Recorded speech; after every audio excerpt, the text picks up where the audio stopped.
a record of the delightful piece they're going to play this evening. Ladies and gentlemen, ladies and gentlemen, ladies and gentlemen, ladies and gentlemen, ladies and gentlemen, ladies and gentlemen, ladies and gentlemen, ladies and gentlemen, your attention, please, attention, please, attention, please. And now the moment we've been waiting for is here. Hey everybody, welcome back to Requiem Radio. I am your host, and with me is my also co-host, Hazy Dialect. So we have today our special guest, Earnest. Hey Ernest, want to introduce yourself and everything? What's up, ladies and gentlemen? Earnest Allman. Most Earnest, the most man that you have ever seen online. I will not be taking any questions. Oh, yep, and that'll be the end of our video. Thank you everyone. No, I'm kidding.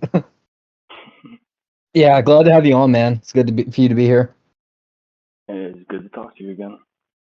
Oh yeah. Hazy Dialects, the individual who is the hosting this podcast, along with the amazing, the impervious, the unwavering Solas here, that will Please, man. be introduced before. Usually, it's introduced before the the guests of the podcast, but we move anyway. Yeah, we're bouncing around. Yeah, it is at the time of recording near 11:30, but hey, you know what they say, what do they say? It's like, show don't stop till fat lady sings, something like that. I don't know. You must be tired because that's I'm entirely mixing wrong. up sayings. I'm mixing up sayings. I'm like, oh, the show must go on. There you go. Yeah, like we gotta figure things out. It's all good. You know, it happens. It happens. But yeah, honestly, we were talking a bit earlier offline about some stuff that I thought was pretty cool we could bring up, but mainly just, for now, just get into the topic of like, the whole debate bro culture and like history of that stuff and like where we went from here and just hear you guys' thoughts and paying things off. So debating, I think it's a very valuable tool in terms of understanding who we are and what we can learn from each other. It is the quintessential underpinnings of why we believe a thing and the importance of believing a certain thing. And more importantly, having a wholesale idea or principle about an idea means nothing if you don't have any valid or at least consistent reasons as to why other people should uphold their certain beliefs. So, naturally speaking, debate can often help you like refine those beliefs and refine those underpinnings, thus making it more salient when you present those ideas to other people and be persuasive as to why they should believe it equally as you do passionately. Unfortunately, in terms of debate culture, not just online per se, but I believe that often argumentum becomes a part of someone's pride, and pride is often tied back to one's intellect. No one wants to be the person who is incapable of having a conversation or be someone lacking in the ability to critically think about the pitfalls of some of the ideas they hold unwavering. So mostly these debates devolve into screaming matches, uncharitable reinterpretations of other people's beliefs and ideas, and the discourse becomes a one up on the other individual through seeking to misinform people about what can sometimes be a pretty interesting idea to even explore, such as the personhood of what it means to have consciousness, or what would occur if you were to lose your consciousness and you become somebody with an entirely different memory. Are you still you at the end of the day? That could be an interesting question. But unfortunately, sometimes these conversations devolve into simply whether or not abortion is right or wrong, when there's an interesting avenue to even explore in the idea of consciousness. When it comes to debate culture, I think that for the most part, we don't do enough to truly seek out these ideas because we are so tethered to our ego. And the question I would offer to both of you is what sort of unraveling would have to occur to make it less egocentric? What about you, Ernest?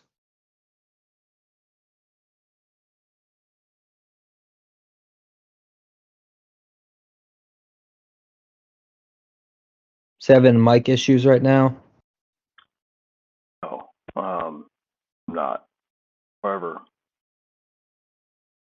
it's really a question I have to ponder for a little bit. I was not expecting off the jump He just hit you with the academics. I would say like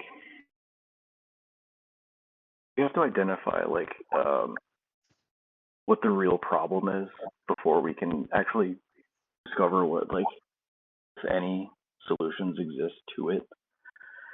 So I'd probably start there. I don't know.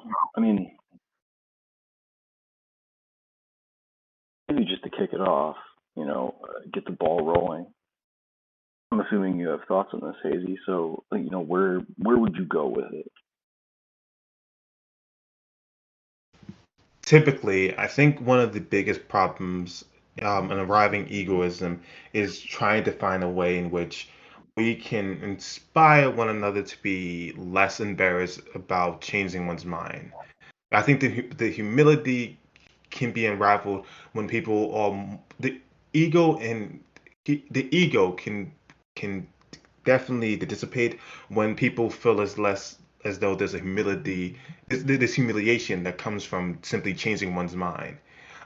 More often than not, from moving to the left to right, people often make parody accounts as to what changed their mind. Grifters are often a descriptor thrown around with leisure as to prescribing monetary gain to most people who decide to change their minds, when we never ask ourselves earnestly, was there an idea, fundamentally speaking, that drastically changed their worldview?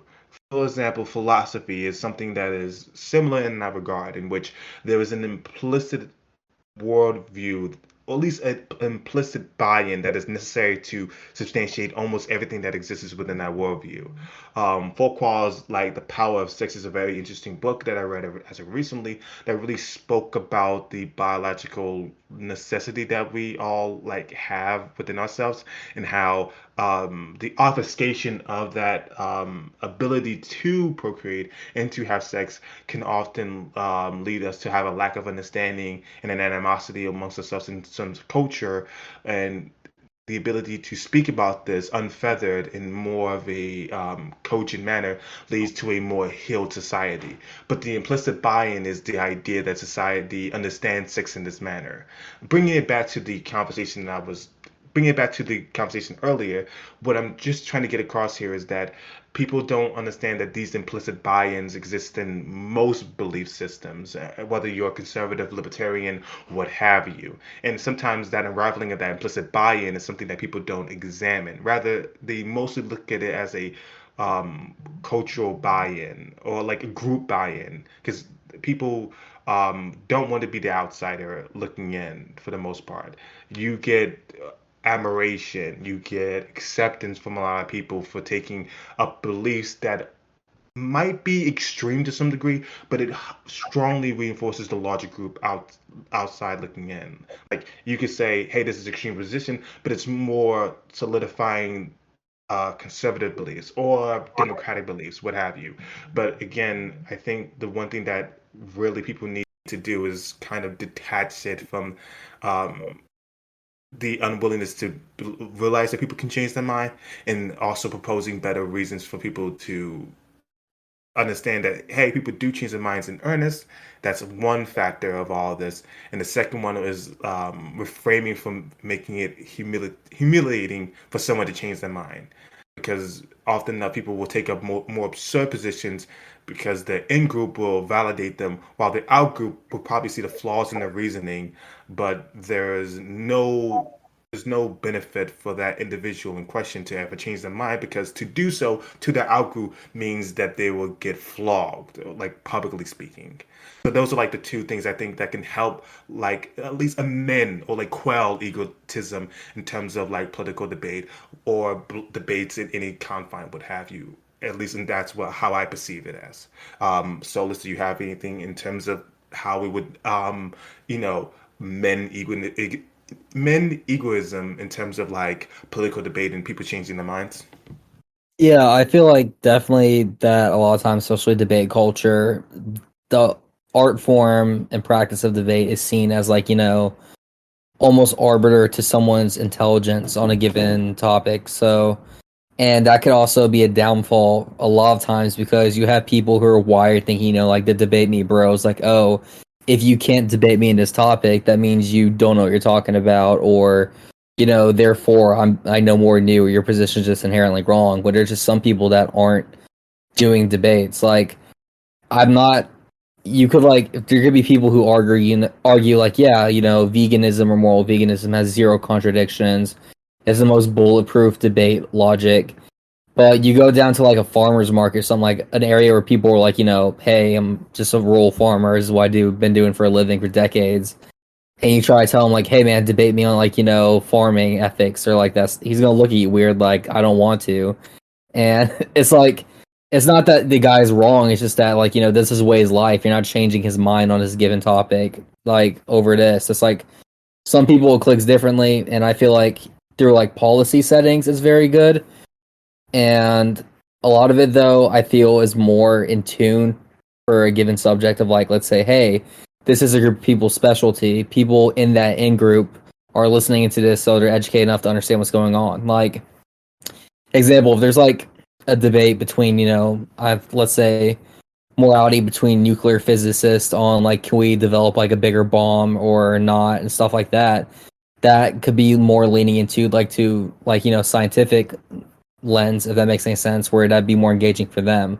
I'm not saying people who aren't in these fields can't engage in it. I'm just saying like, hey, some things just are better for some people. It's kind of like learning or education. Some people learn differently than others, but definitely stopping this weird stigma going on of like people in debate spirit thinking like, hey, I need to like function this way to get my point across, because a lot of people don't operate that, because like you said, people don't like feeling like they're like an idiot or wrong, and if they're not used to the whole debate format, it's going to make them feel like they're dumb or like, oh, I don't know what I'm talking about. It makes them feel like uncomfortable basically.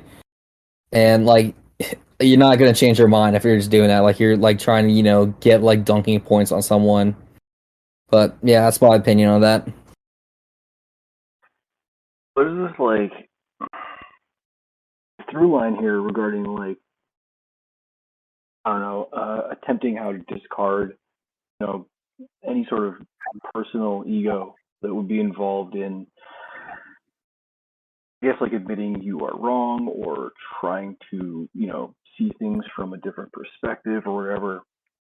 Is that it's not like this is some new recent phenomenon, right? Like you can you can check the record and you can see, just going back centuries, philosophers, all kinds of academics having these sorts of debates, and whether or not they're actually engaged in earnest, like self criticism of their own perspectives, uh, I would say is very much consistent, like throughout history.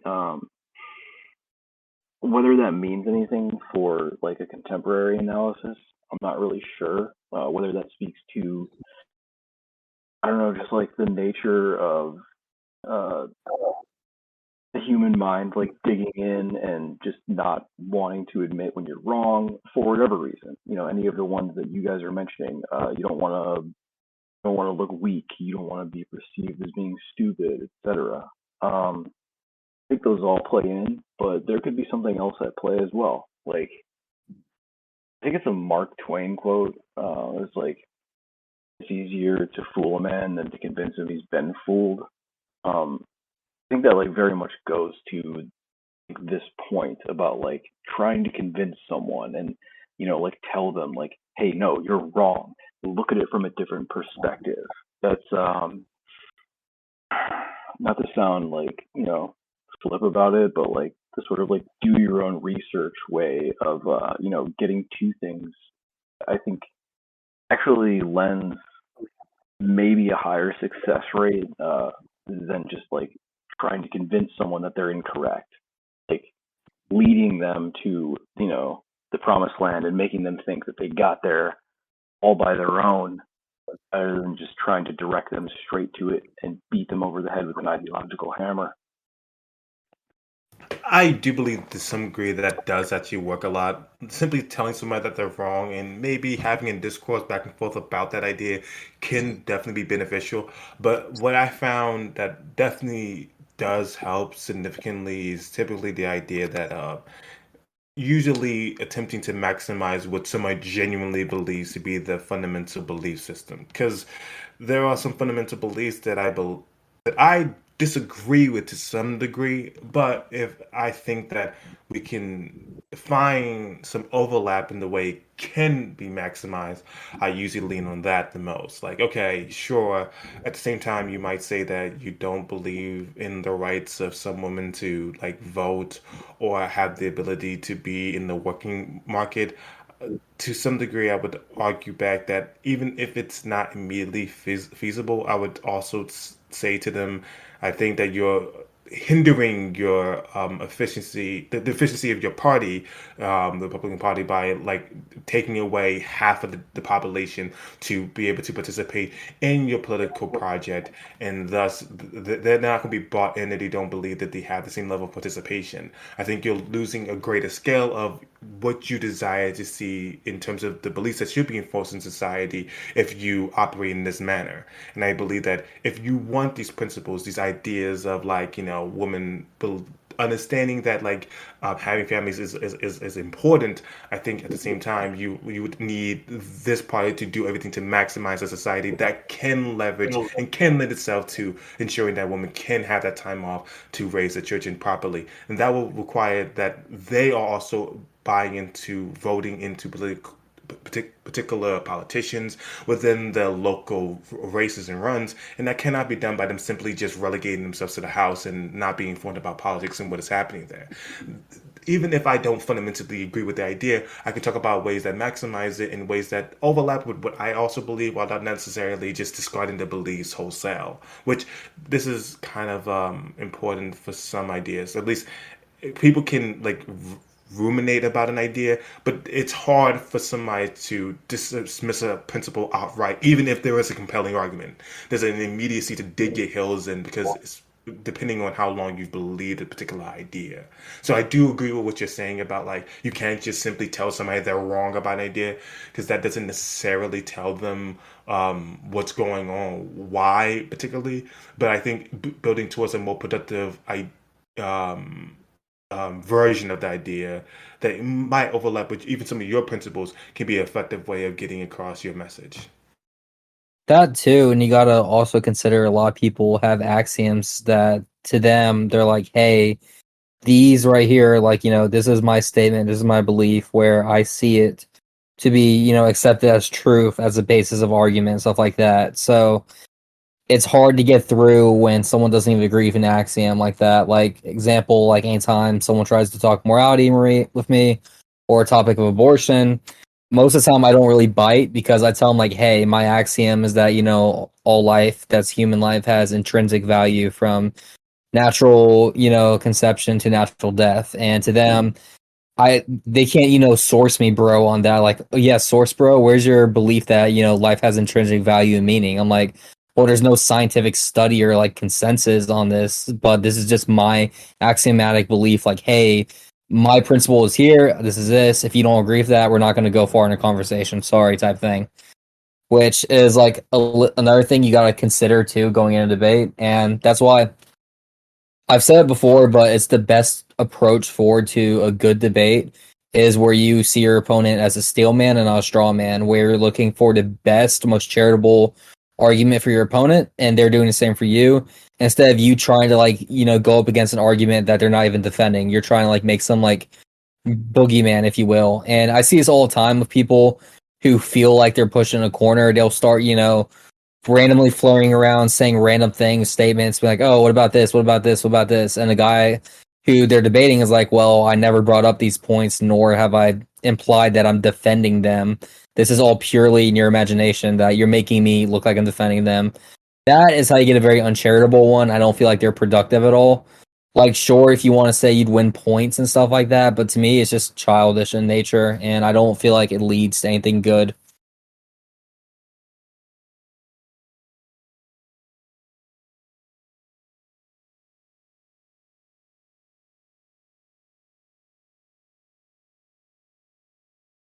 If you're speaking right now, I don't think any of us can hear you right now. I can hear him good right now. I can't hear him. Try leaving and coming back real quick.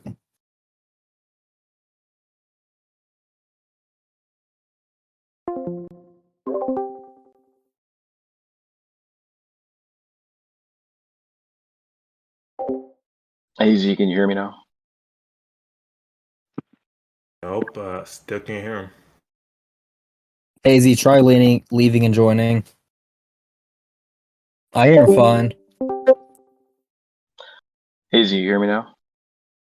Yeah, you sound good. Hey, Lily, can you go through and just clip that one portion, I guess? And all right, thank you. Ernest, just repeat what you were saying like 10 seconds before Hazy Sure. told you.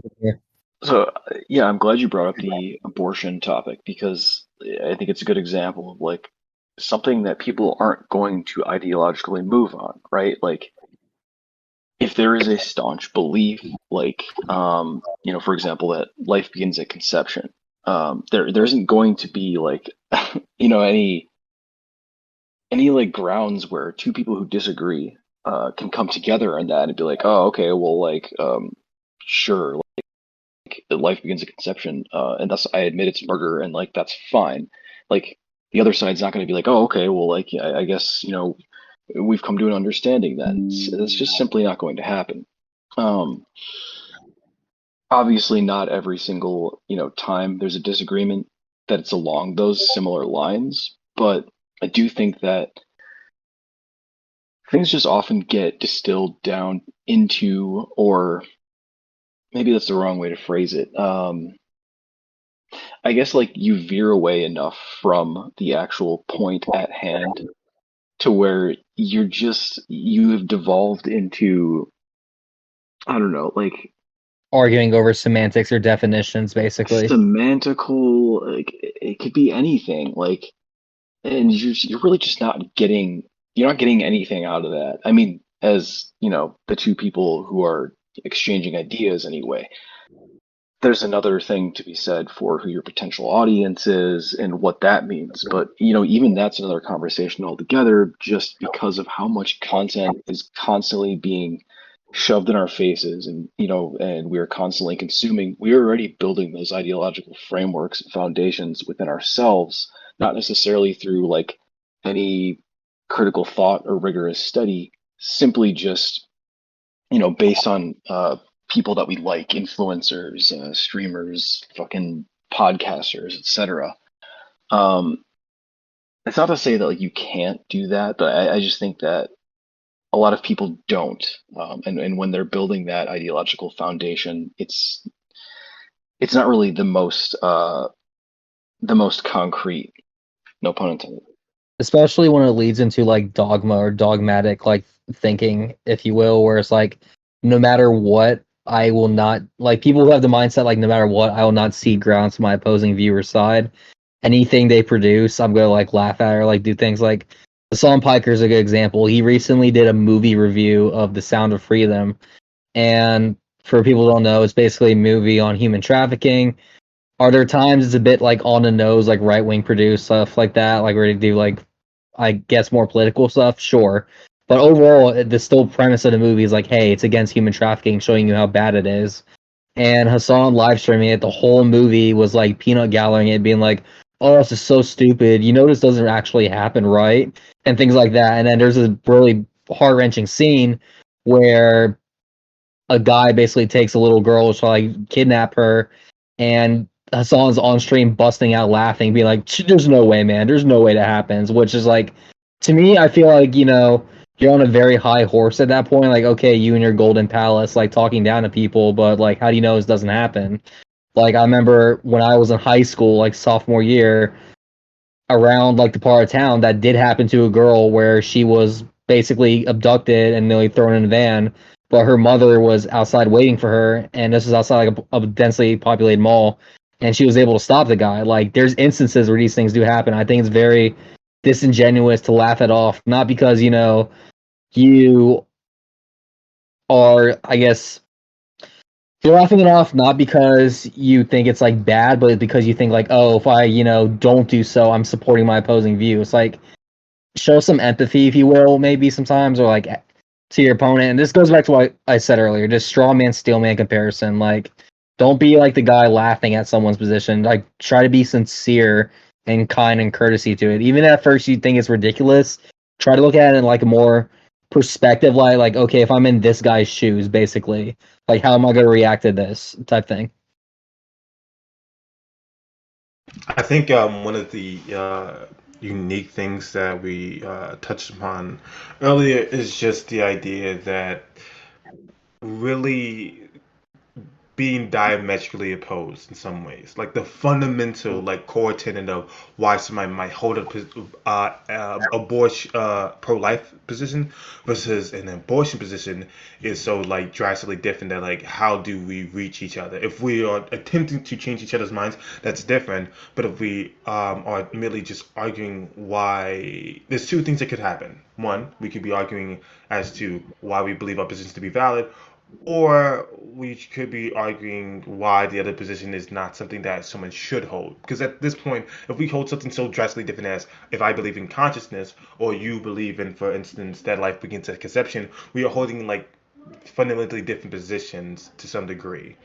So we have to talk about like either consistency, logical consistency, moral principle. What does it mean to hold these positions? And if you could give the strongest version of my argument versus the strongest version of your argument, and if we could like ruminate as to what it means if we were to change our minds or not on those parameters. But sometimes if I say to somebody, I believe that morality starts from just this implicit understanding that most human beings psychologically are built in a way where we are social to a degree, and that we want to live with each other and we want to do as much to ensure that the people in our most immediate proximity are living the happiest lives they can. I would have that would that'd be like a more like implicit buy-in for like my system. But if you tell me that I believe in like Muhammad and he we all prescribe these moralities and principles due to him, we are operating in such different worldviews that I can't just simply say, morally speaking, you're wrong. I don't. It's a bit of an intangible in some degree to just simply say that to you because your morality is endowed with you through a book in which you holistically believe is the truth of the matter when it comes to the subject matter. Especially So in Islam too, because like they have the axiomatic belief that the Quran as a book is written by Allah. Like that book was like descended down by that, and people like to throw jabs at Muslims when they get like pressed or irritated when like like someone's like trying to explain the Quran. But it's like to them it's very personal. Where it's like, hey, this is my axiomatic belief that like these books were written by like a divine being, and you're over here just shitting on it and you're like disrespecting it, which is like something you gotta be like I said, consider. Like even though you don't subscribe to that ideology or belief or religion, you should at least have a courtesy to know like, hey, this is where they're standing from, if you will.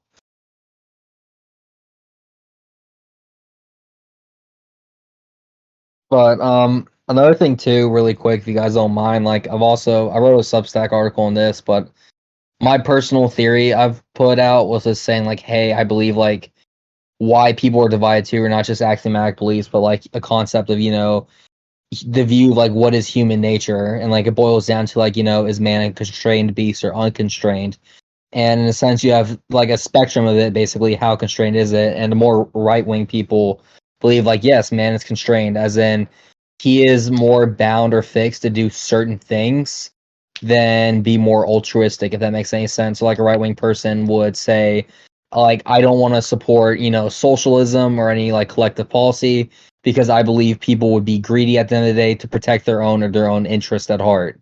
While someone with the unconstrained view would say around the opposite, be like, well, I believe humans are inherently, good and like altruistic, where they can be willing to be collectivized or share or help out other people.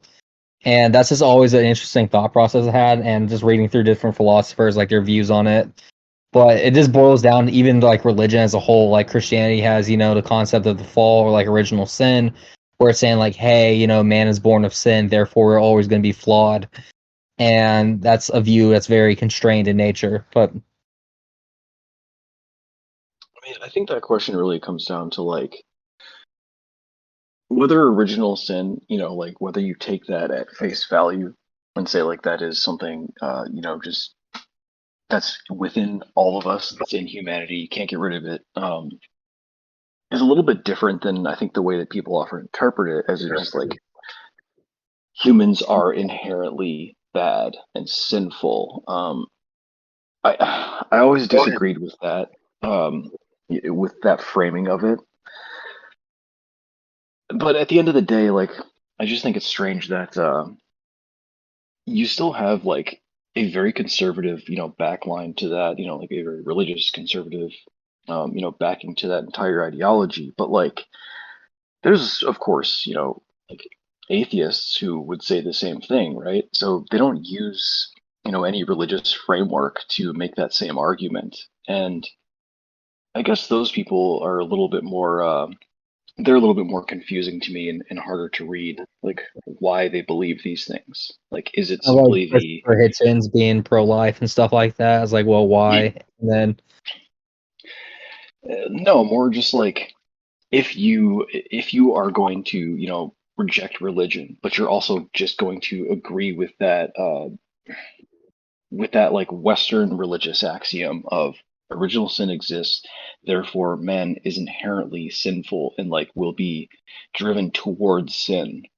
Um, if you are an atheist, you consider yourself to be on the right, like you don't even have to adopt that framework. I mean, I understand why you do because it enables you to, like backstop all of your, beliefs, but like what is it actually predicated on? What's the course of human behavior that that you're looking at to actually reinforce that framework?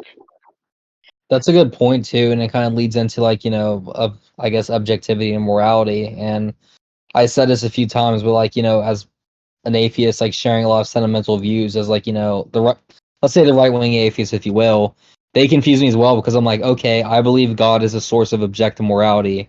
He's a definer of good and evil. And like without accepting his laws or commandment, all morality simply becomes personal opinion and following the crowd. And people will like jolt up like, "Oh, you saying atheists can't be moral?" I'm like, "No, I'm not saying atheists can't be moral people.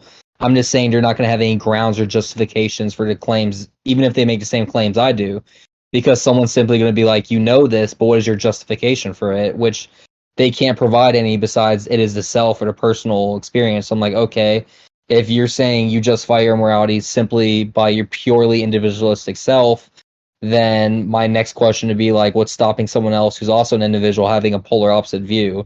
Then who is right in this scenario? And then you just boil down to like more relativistic thinking, where like everyone could have their own view and we all do our own thing, which is I feel like is a dangerous slippery slope. Yeah, but it's also, I mean, I think you've just sort of, made the point about why objectivism is like more attractive to the atheist conservative or the atheist, at least economic right winger, because you can just you can outsource all of that stuff, just to market interaction. I think one of the interesting things we also, when we talk about objective morality in terms of just, I think the implicit idea that is usually informed by this level of morality is to talk about like not just simply personal feelings in any regard, but it's usually just talking about people's personal interests and how people try to protect that personal interest. And in doing so, they try to have some sort of mutual or implicit like agreement amongst each other that one will not do no harm unless ex, fantastical circumstances like exist in which the confines of just everyday commerce just deteriorates, in which extreme survival must kick in, and thus preservation becomes a thing. But in terms of just societal norms and how we conduct ourselves, most people will just be who to just take care of their everyday interests, and to ensure that to maximize that to some degree requires some level of cooperation amongst the collective good, the collective people. Um, I'm not going to say that like in terms of religion in that sense. I think it definitely just quell a lot of daunting questions about reality and existence in of itself. And I think that that's a it's it doesn't. I wouldn't say either one of these have very intense thinking, but I think that it definitely requires a more immediate, satisfactory answer as to like the existence of life and how it is and what it came to be. Even rereading Genesis in terms of like what it means for people to live good lives is often leading whole principally by like the word of the God, and just how light and day became to like even the explanation of how the universe came to be. Light and day was separated and God knew it was good. And if you prescribe to the idea that God is the whole arbiter of good, then the existence of the universe coming to be is just explicitly a good thing to be, as well as humanity, as we are just the default conquerors of all society because he has made us in his image. Therefore, it is only natural that I am a conqueror of society. It's natural that I am the apex of society in that regard. But it is also important that I follow his word and his worship and also show a level of humility, because there will be a point where where I will relinquish my mortal coil to find myself in a place of internal tranquility. So it's very like it definitely does relinquish you from a lot of that sort of internal monologue. But at the same On time, I top of think that, it gives go you. Sorry, go ahead. I didn't mean to cut you off. but in terms of just to get back to the point in of itself, is that it's very hard for people to just simply uh, in terms now the most interesting question, and you can answer this after your response, but I think the most interesting question is that how would you think the most effective way for a monologue to transpire between an atheist and a Christian or whatever religion have you, in terms of just arguing about morality, and because we're not just arguing I'm morally right. We're talking about how society should maximize that. And even if they didn't believe in that fundamental or implicit buy-in, how would you try to like find your middle ground in that way? So it would be interesting to hear you guys both in your opinions on that subject matter. Well, go ahead, Ernest. Well, yeah, I mean, like maybe this is a good this is a good like test case for, how you can get to that point that you to the sort of tie it back into the original question you asked, right? Like in this in this like cultural milieu of debate discourse and all that stuff, and people just getting very stubborn and hard-headed, unable to actually move on any particular point. How can you actually ever come to changing minds, to, I don't know, like elevating things beyond just, I don't know, petty bickering or semantical nonsense, right? And I think the atheist theist, example is probably a pretty decent one, right? I mean, there's a lot of things that you could come to an agreement as theists and atheists about moral frameworks. You might like find yourself, stopping at a little fork in the road and getting into a semantical argument about like, oh, well, where does morality come from, et cetera, et cetera. But like, that's a sideshow. You don't need to do that. The reality is you probably do agree on most of the basics of, a moral or ethical framework, and you can go from there. Beyond that, it's like you can agree to disagree about like, you know, any theology or, cosmological view you might have about existence itself. Um, Unless that's the thing you actually want to debate, in which case, I mean, again, it might make for interesting entertainment, but I don't think anyone's really going to change their mind like listening to it. I mean, I've watched plenty of those, debates, and oddly enough, I've never come away convinced that either the theist or the atheist was 100% convincing in their arguments. Especially in the concept of like theology, that's one of those tricky fields where I always see it as a cat and mouse game, to where if you were to get the best theist or the best like atheist to argue, it would just simply be like a negation. Like that's all that would happen. And going forward, if you want to talk about like what you said earlier, axiomatic beliefs and stuff like that, or like, hey, where do we go from here? I think, presuppositional arguing is the best form, me personally, because it's right out the gate saying like, hey, all of us have presuppositions. It doesn't matter if you're an atheist, theist, believer, left, right, whatever. We all have like beliefs. So what we're going to try to do is argue Hugh's worldview provides a more coherent foundation of rationality, morality, and meaningful knowledge. Doing so, I feel like it can tend more to more productive conversation because you're not trying to, critique their axiomatic beliefs or critique their foundation first. You're jumping right over that, skipping the semantic BS and going straight into, okay, let me hear out the best case of your worldview. I'll present mine and we can move from there. And that's why I find it so much enjoyable. Like the best debates are usually held that way. And William Lane Craig did this a lot, where some of his debates where he'd have like arguments that made him stand out from other apologetics was that he would straight up ask them, like he'd say, "Okay, you say you're an atheist, but may I ask you, what is your personal burden of proof for you to believe in God or believe in that?" And then they'll be kind of shocked and you're like, "Oh, okay, I'll just tell you." And then like, "All right, that's your burden of proof. Let's move from there." And then they'll go into the conversation about that. That to me is a lot more productive than being like, "Oh, I know this 17th century philosopher. Do you?" Like stuff like that. It's just to me that's just silly. It's childish. Like, okay, cool. People you read books like that are really old, but like, what can we do that's productive and meaningful, not only for the conversation between you two as individuals, but for people listening in the audience, because the audience is the people you gotta consider the most as well. But yeah, that's my opinion on that. And I think that's a much better way to actually build like a coherent understanding of like where you're coming from.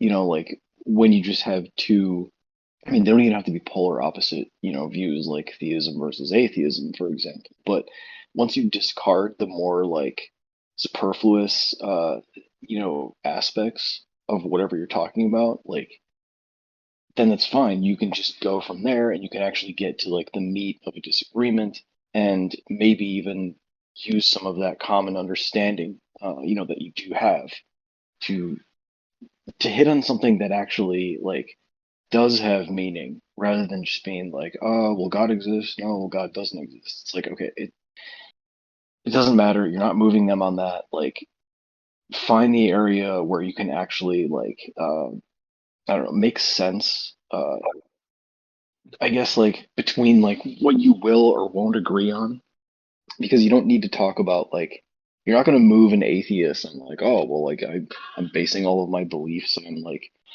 the fact that you're going to hell or like that I'm going to heaven, and thus like all my work here on earth has to be related to that. It's like, okay, maybe just set that to the side since they're not going to agree. You can apply this exact same logic to probably a lot of things that you might not even realize. But I don't think people are really willing to do that generally in debate discourse.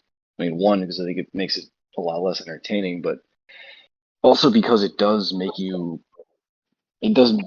potentially make it seem like you're, I don't know, maybe too agreeable or like you're tacking like toward their position and maybe appear too sympathetic or something. Yeah, you don't want to end up like what Dave Rubin has, where every single guest he'd have on a show is just him nodding his head, being like, "I agree with that. I agree with that." Well, like he'll have guests of like vastly different views that end up contradicting. But I feel like Oxford University does it best, and they're like a heavy inspiration for me, like tuning in like Oxford debates, because a lot of theirs are very professionally done, and I view it as a mental image as this. Like you take out a box that has, puzzles in it, like a giant puzzle piece box, and you throw it on a table and you have all your pieces scattered everywhere. You want to separate and organize the pieces and lay out what everyone has on the table. Basically, like, okay, here are the corner pieces, here are the side pieces, here are the middle pieces, here are the clear pieces. Here are the pieces of the ground. To me, that's how I visualize a good debate, because I'm seeing here are all the tools at the table. Now let's build this puzzle. Let's put this puzzle together and see what we could do. I don't want us to look at, a box of spilled puzzle pieces and go, well, I'm just going to keep moving my hand across it, scrambling around until eventually pieces will click. No, that's not productive. You won't get your picture or the image result you want. You're just scrambling things around. And that's like what we were saying this whole time, the whole semantic game, if you will. It's better to be more neat and organized with that and just prepared, knowing what everyone has on table, like showing your cards, if you will. Agreed. And like to draw like an analogy to just say like a boxing match, for example, right? It's like, I mean, what are the greatest fights? Like, they're ones, they aren't lopsided, they aren't 45-second knockouts. They're, ones where people are trading blows for 12 rounds. They're doing all kinds of incredible things. There's knockdowns on both sides. And once the decision is rendered, if there is one, like the fighters embrace at the end, right? So, like, maybe that's a little corny, but like, I think No, it's there is not. It this. shows a key respect Okay, for your opponent and like giving it your all. I like that a lot. exactly. So, like, you made a point earlier about, steel manning the opponent's argument. Like, yeah, that is important. It doesn't just mean that you need to be like totally sympathetic and start believing what they say, but like take it seriously, take their perspectives seriously, and you're not only going to find that like you'll be able to talk to them better, um, you're going to find that like you can treat them like more humanely and you like not just get into that position where you're just digging your heels in constantly. And I I think that would be my ultimate answer to your original question, Hazy. I Yeah, think good one. question, Hazy. Thank you, appreciate it. I think one of the things you both brought up here is that sometimes we get lost in the weeds in terms of conversation. In some ways, we often enough get like, oh, do you know Equan or do you know Atlas Shrug? These can be serviceable in terms of understanding emotes. To some degree, people get lost in information sometimes, not understanding that uh, for the most part, information does have its utility, but only so much. In objectivity in music, most people often relay back to playing like Bach for the purposes of saying what is objectively good music. Rather, they seem to misunderstand this. Rather, when you learn classical music, you are just learning better ways to emote and to express the musical landscape. In the same way, I believe that philosophy, some ways, can better educate you to expand and articulate ideas that you didn't know the right phrasing or language for. For me, nothing is earned or gained by you simply informing me that you have read a myriad of philosophers. If you cannot articulate their ideas to me within the confines of this conversation, and you cannot show me the inability by ill abilities or my gaps in judgment and understanding, then it is a nebulous thing you are invoking within the conversation to just merely assert superiority in the convo. It's a So good that point is you bring up too, because I remember when I have a group chat that I have a bunch of people with different views in, and I added you into that group chat a while ago. And we had a communist member, I'm not gonna say his name for his privacy, but he was also in the group chat, and he basically is bringing up the concept of like, because someone asked him like, hey, under I don't support communism because I don't want anyone taking my stuff. And his response was, oh, there's a difference. There's personal property, private property. And when he asked him like, well, what's the difference? He told him like, okay, private property is basically things you can make money off of and stuff like that. It's like a very like not paying attention definition. So he responded like, well, what about my PC? Like I play video games and stream and I make money off of that. Is that private or personal? And the communist's response was, LOL, go read Hegel. And you immediately just jumped in and like got on him. You're like, dude, what the fuck? Like, if someone's being sincere, not trying to be smug about it, and your response is LOL, read a book like you're better than them, that person's not gonna walk away thinking like, huh, I really want to advocate for this ideology now if you're just getting brushed off. And it's like that's one of those things like if it irritates me a lot of social media. If you're gonna wear your ideology on like your bio or you're openly advocating for, you should as equal be openly advocate to defend that topic or help people understand it more. Even in Christianity, the Bible literally tells us that like, hey, if you are a Christian, be ready at any moment to understand your faith and explain it to someone to have a better clarity over that. Like if I'm a Christian and someone asks me a question, I'm not gonna say, I don't know, man. Just go read the Bible because that makes me sound like an asshole. Like, wow, thanks, man. Like, I'm just oh trying no, to. man, just read the Ketuvim, you know. Yeah, I was like, I don't know, man. Just go read a book, bro. Like, it just sounds like so smug and like rude to people. Like, wow, like, come on. Well, I mean, like it's sort of illustrative too of going into that like zone where you're just like, I mean, not only is in this example of the person you're talking about, are they being stubborn? Like, it's completely nonsensical because, like, I mean, Hegel's not going to talk about private versus personal property because it's in a framework that exists until, Marxists develop it. And even Marx like barely talks about the distinctions between personal and private property, except what you alluded to as far as making money. But like that can mean a lot of things, right? Like that's a good question to ask. My PC, like this is something that other people, in the decades and century plus since Marx have attempted to articulate. And it's going to be different probably depending on wherever your perspective is. Like you can gain capital by simply being a homeowner and the house going up in value. But other people would argue, well, that doesn't count as private property because you aren't using somebody else. You aren't exploiting their labor, essentially, right? You could make that same argument for the PC owner. If he's making money with his PC, like I don't know, mining Bitcoin or like streaming, doing his own work, is doing his own labor. He's still making money off of it, but he's not exploiting anyone else. Thus, many people would say that's simply just personal property still. The fact that this guy doesn't even understand that just renders him unable to answer the question and simply give a completely incoherent response like, go read it. Like, I don't know. I mean, I'd have a lot more respect too if you just upfront honest, be like, "Hey, man, I don't have the answer to me at this time. I'll get back to you." Like, there's been times I host, religious Twitter spaces where people would ask me like very deep or complex questions, and I'll tell them like, "Hey, I can't get back to you. Like, I don't know the answer on the fly at this time, but if you like open your DMs, I'll promise you I'll send you a message within 20 to 48 hours of like, a more educated response." And Like, I then think that shows like you're at least being courteous and not trying to brush them off of like, yeah, just read a book, bro. Like, I think there's an exceptional amount of humility that comes with you know what, that's a tough question. I would have to ruminate on that.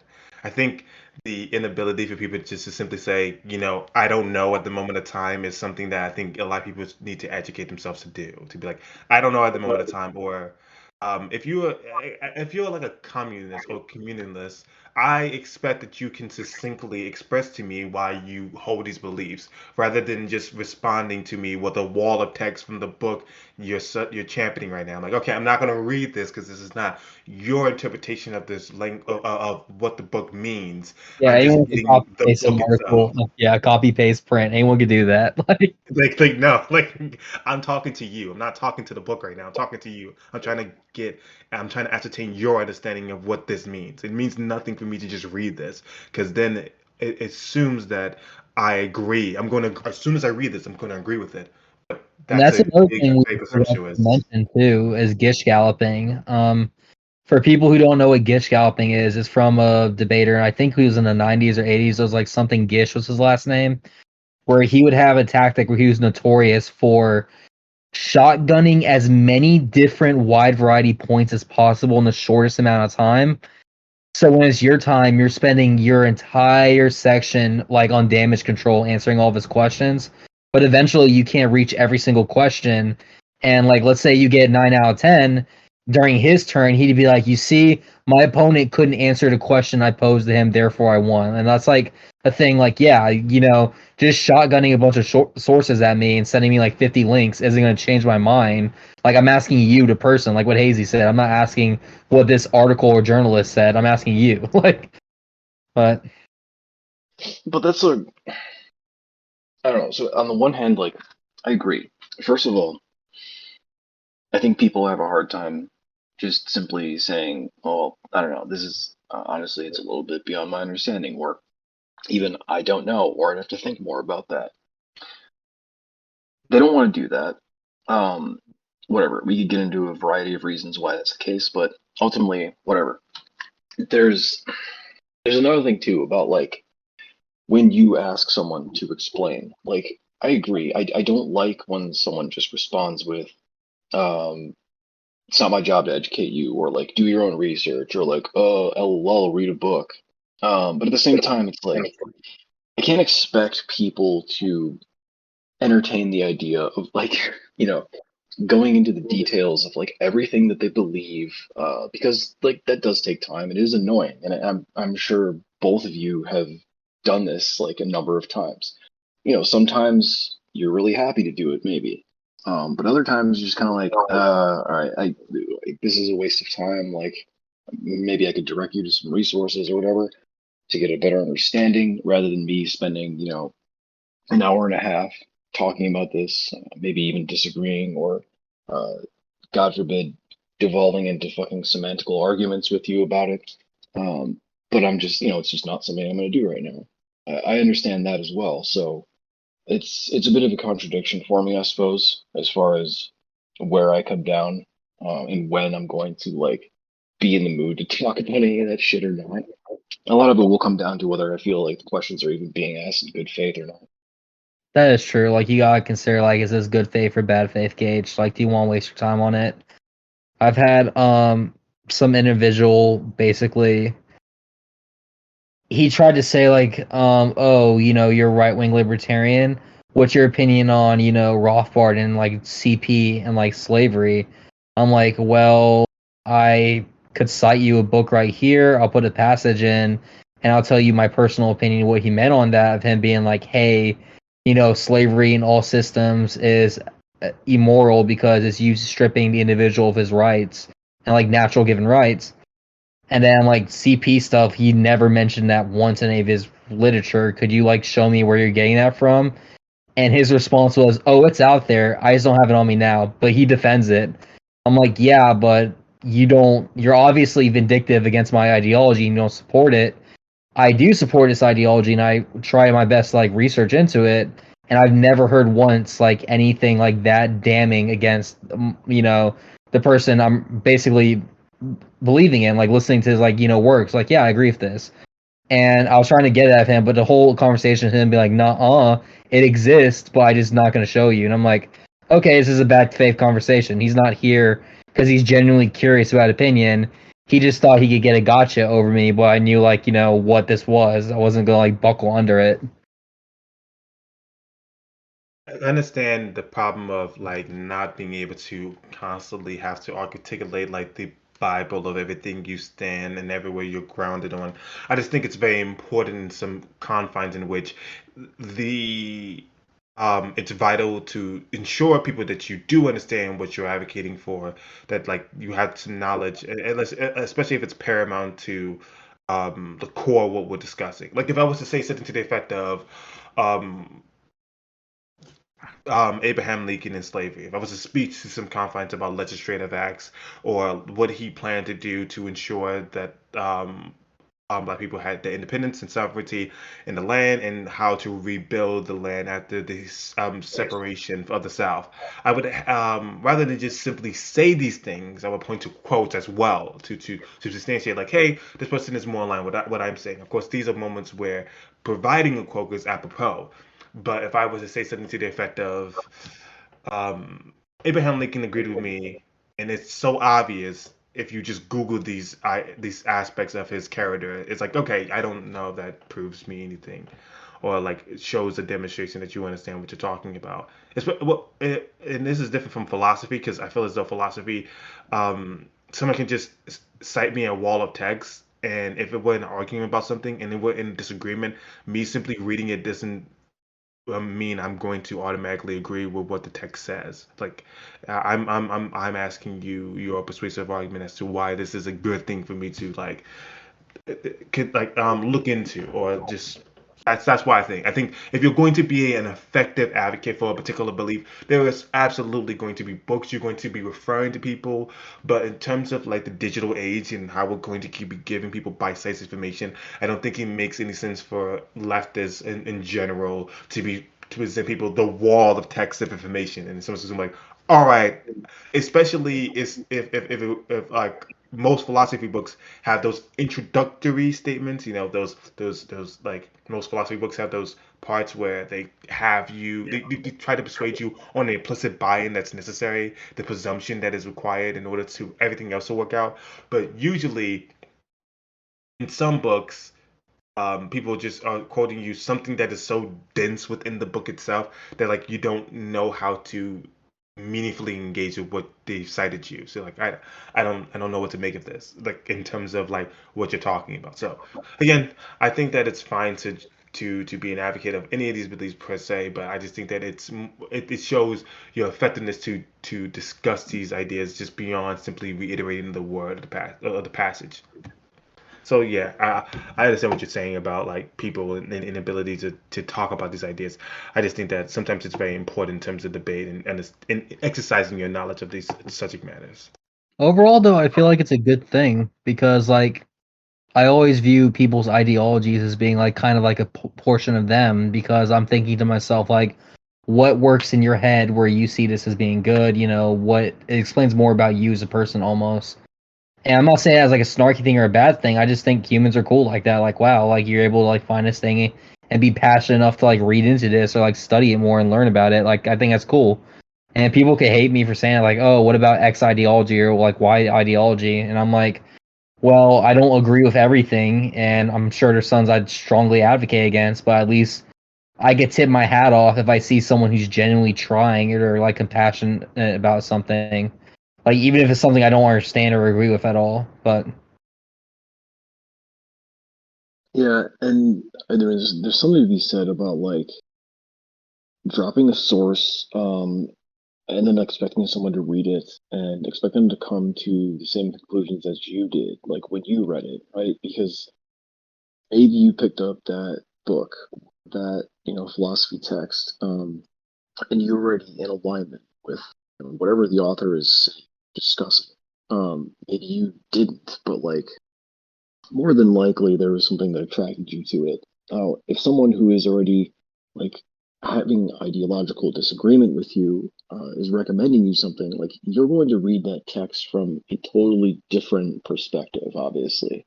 And it's going to make it a lot harder for you to ever gain theirs. I mean, like, it'll get you closer than like them just talking about like the broad strokes of it. And maybe you can be convinced, certainly if someone's recommending you to read it, they probably feel that the arguments are strong enough or, uh, just like the scholarly, the scholarly rigor of it is enough to keep you, at least I don't know, reading the whole thing and then gaining new perspective. But I think that's really just like that's the really difficult part of all of this is uh, not even necessarily changing your mind about anything Steven Crowder style, but like at least having an ability to understand another perspective. When you do look at something. So I mean, sort of like I was saying before, that will at least allow you to have a better foothold when you're making arguments against something or um, I don't know, even even altering your perspective, however slight. that too, and I just I don't think that people frame it recently. I don't get this where I'm not defending Steven Crowder here, but I don't feel like saying like, oh, I tried to change my mind, and I didn't. It means that you're just being narcissistic or stuck up. It's just some people, like we said at the beginning of this podcast, just don't have their minds changed on certain things, which I can understand. But definitely, I've been saying this for a while now. Like, you should always try to learn more and experience more, understand more for different views on anything, so you could grow as a person. And I feel if there's someone who has the exact identical views down to a T they had 10 years ago as they have like today, I don't feel like that person's like actively trying to grow or like changes or anything like that. Like if I had the political beliefs I did when I was like, let's say 16 as I do as I have now, I wouldn't see myself as being a growing or, maturing person. Or I'd say that for anyone. Like if you go any like, political commentator, if you will, and you're like, you check a stream of them when they're like starting off and they're saying the same thing, same talking points, and then years down the road, they're same thing, same talking points for literally everything. Then to me, I'm like, okay, are you doing this because you're just trying to like push something, or are you genuinely like interested in learning? Because if you walk in with the mindset of like, the only truth I do know is that I know nothing, then you'll be a lot more I don't like saying the word progressive, but a lot more mature in your approach on things. Like, don't go in all prideful, like, oh, I'm so smart in this topic. Like, go in, like, genuinely curious. Like, get that spark back that you had as a kid. Like, we all were, like, curious as kids. Get that back. Like, stop being so stagnant or dogmatic in, like, beliefs. But that's my view. I mean, I think there's a cynicism that just sort of like that creeps in eventually and just sort of beats that out of you. I think people like even when they say that sort of thing, it's like they you can repeat it as much as you want, but like I don't believe most people actually would subscribe to it, right? Like they don't actually believe they know nothing when they're going into these sorts of debates or whatever. Like, and I think that the fact that we see this sort of stilted discourse and inability to actually like move anywhere. I mean, I don't even fucking care. Just move somewhere. Sort of speaks to that, right? Like people are convinced that they're correct and the other person is wrong, and that's it. They're not going to hear anything else.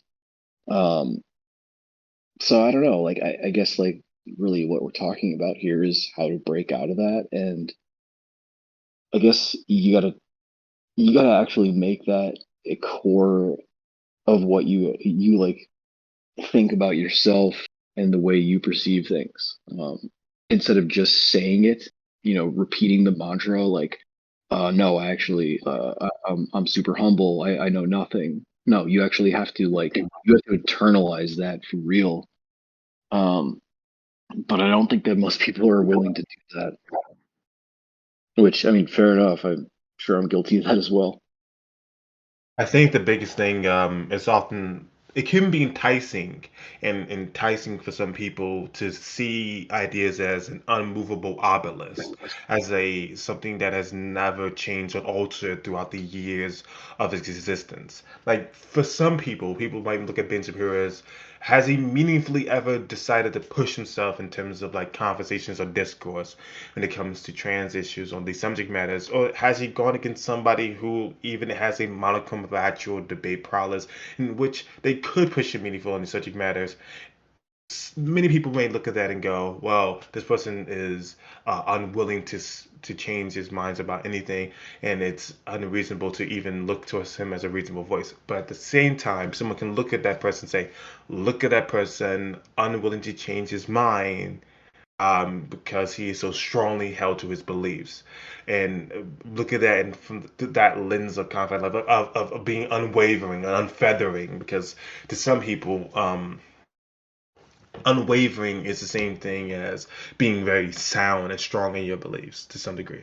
I think I watched a conversation between him and Ben Shapiro and the guy who's now a meme in terms of just like science and all that. I'm trying to think of his name. He's a black guy who sometimes talks about gravity. Neil deGrasse Sometimes Tyson. Neil deGrasse Tyson. Near deGrasse Tyson. Yes, sir. Yes, Esky. I thought it was kind of interesting how they had this conversation about transgenderism, and Neil deGrasse Tyson proposed a very interesting question to um, to Ben Shapiro, where they were talking about self-identification and what it means socially, because he said like you are your biology, and it dictates your hormonal growth, and I'm like, yes, this is all sound. He says, but what he says. So this is what I thought was interesting. Neil deGrasse Tyson just completely concedes to this. Well, I don't think he necessarily concedes anything because that would argue or suggest that he was arguing that position. But he says, granted, but what are we saying when we talk about that? Like how can we move the conversation beyond simply just arguing biology and the biological essentialism of like who we are as people, and how does that like play into well, who we are socially speaking, and how we recognize each other in terms of our discourse, and how malleable that is in terms of who we are as individual and people. Since that's an interesting question when we think about how me as a person, like in terms of just names, for instances, I'm going by hazy dialects, and none of the people here know me by my government name, but it's all the same in terms of our conversation. That is not necessary to push any sort of ideas, but very interesting how Neil deGrasse Tyson was just a earnest actor in that conversation, and how he was just like, no, let's like try to push our conversation beyond that part. Because as a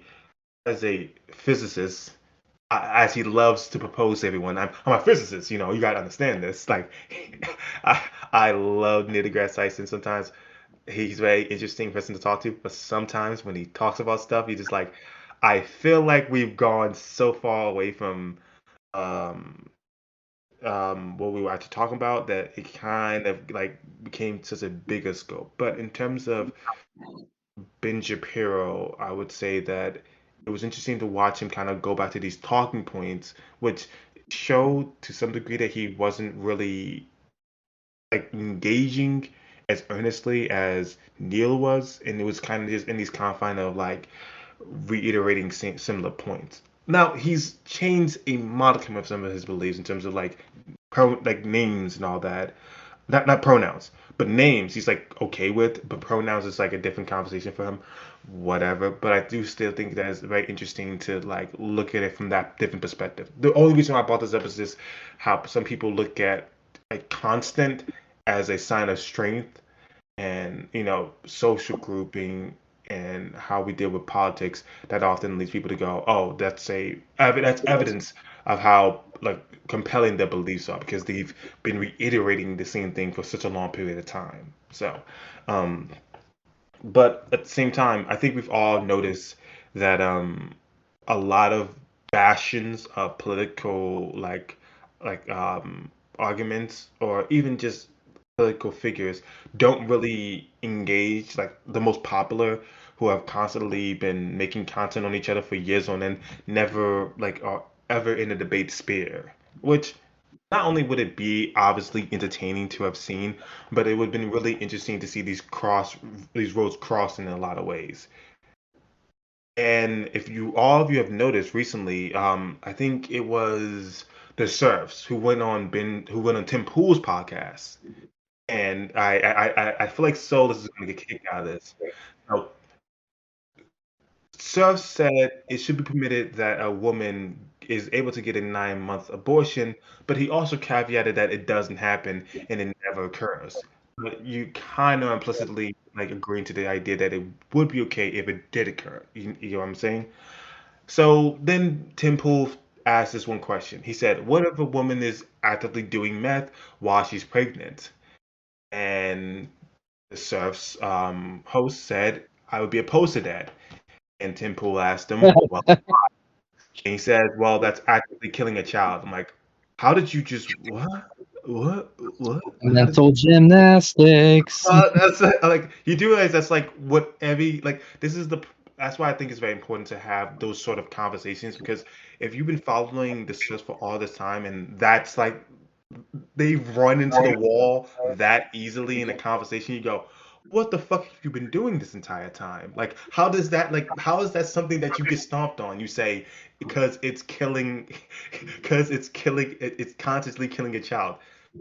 That's what they think abortion is. That's Higher the exactly what climb, they. the harder the fall. That's what I say. The more extreme you go for an ideology, the more holes you can find. And that's what I was saying. The more extreme you go, the less need for like I guess what's it called? There's less needs for you to find contradictions because all you need is like one to crack through.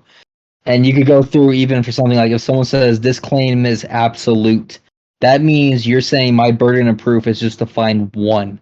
All you need to do is one, and your house of cards fall down. But that's why you gotta be careful about like having extremist ideologies, because then you're just locked in this little echo chamber where it just takes one thing, and here comes crashing your house of cards, if you will. It definitely does happen, especially when we think of like the bike incident. I think bringing it back to like just debate in general, I think in terms of the infinite highway of largely accessible information and the continuous filtration of information that is constantly coming, we to some degree have to relinquish some control to some figurehead to speak upon these subject matters because it would be almost inconceivable for us as human beings on a regular basis to take in the amount of information that is constantly coming out on the internet highways. The only problem with this is that this is filtered through another person's understanding of this information, and worst of all, it could be a political ideologue that is completely driven by some idea to filter you, to give it to you in the most shareable way possible. And while fact checking has become exceptional to some degree, I think that one of the things that really does help discourse is accepting to some regard the story that's been given to you, but also being willing to just fact. This is what I usually do. I don't usually read the entire story myself. I'm usually like, all right, here's a story that's been given to me by like my favorite radio host or TV programmer. And then I usually go, all right, what are the really crucial things that will drastically change my opinion if wrong? And I Google search about those things. That's usually what I do in terms of like defending myself against the infinite like highway of information. Because the bike Karen is very different when you take into account like how it happened. Like it looks bad if you just watch a 22-minute video, but obviously due to the internet, people are going to record the most charitable version of events that have occurred within the video itself. But usually, in terms of defending yourself and overall debate discourse, it just really does you well to look go just have some cliff notes, not even the entire story, but just have some cliff notes in terms of what you should look up afterwards. That would be the most important things to know if you ever were to change your mind about the subject matter. In terms of YouTube, I would like to ask you guys a question. When it comes to debates and like information, what are the important red flags you think people should often look out for when accepting information at face value? Can you repeat that? Sorry. My question was, when it comes to debate and argument online and the continuous, ever expanding information we get on a regular basis, what are like the red flags or like something you should forever be mindful of when accepting information at face value? What are like the techniques that you to use to ensure that you do not fall for misinformation?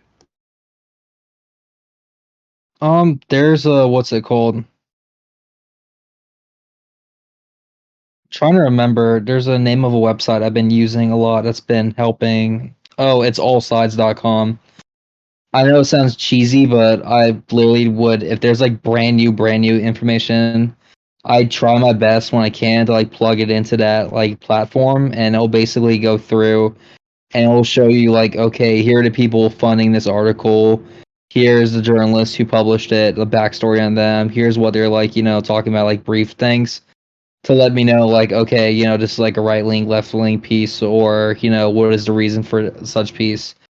And then after that, I'll like actually go in depth and read it more. If it's like, but that's only for like information is like completely like 180, like groundbreaking changing. Like, let's say if tomorrow there was some study that says we have like objectively proven that a fetus is not a human life, where I'm like, oh, I got to read this, like stuff like that. What about you, Ernst?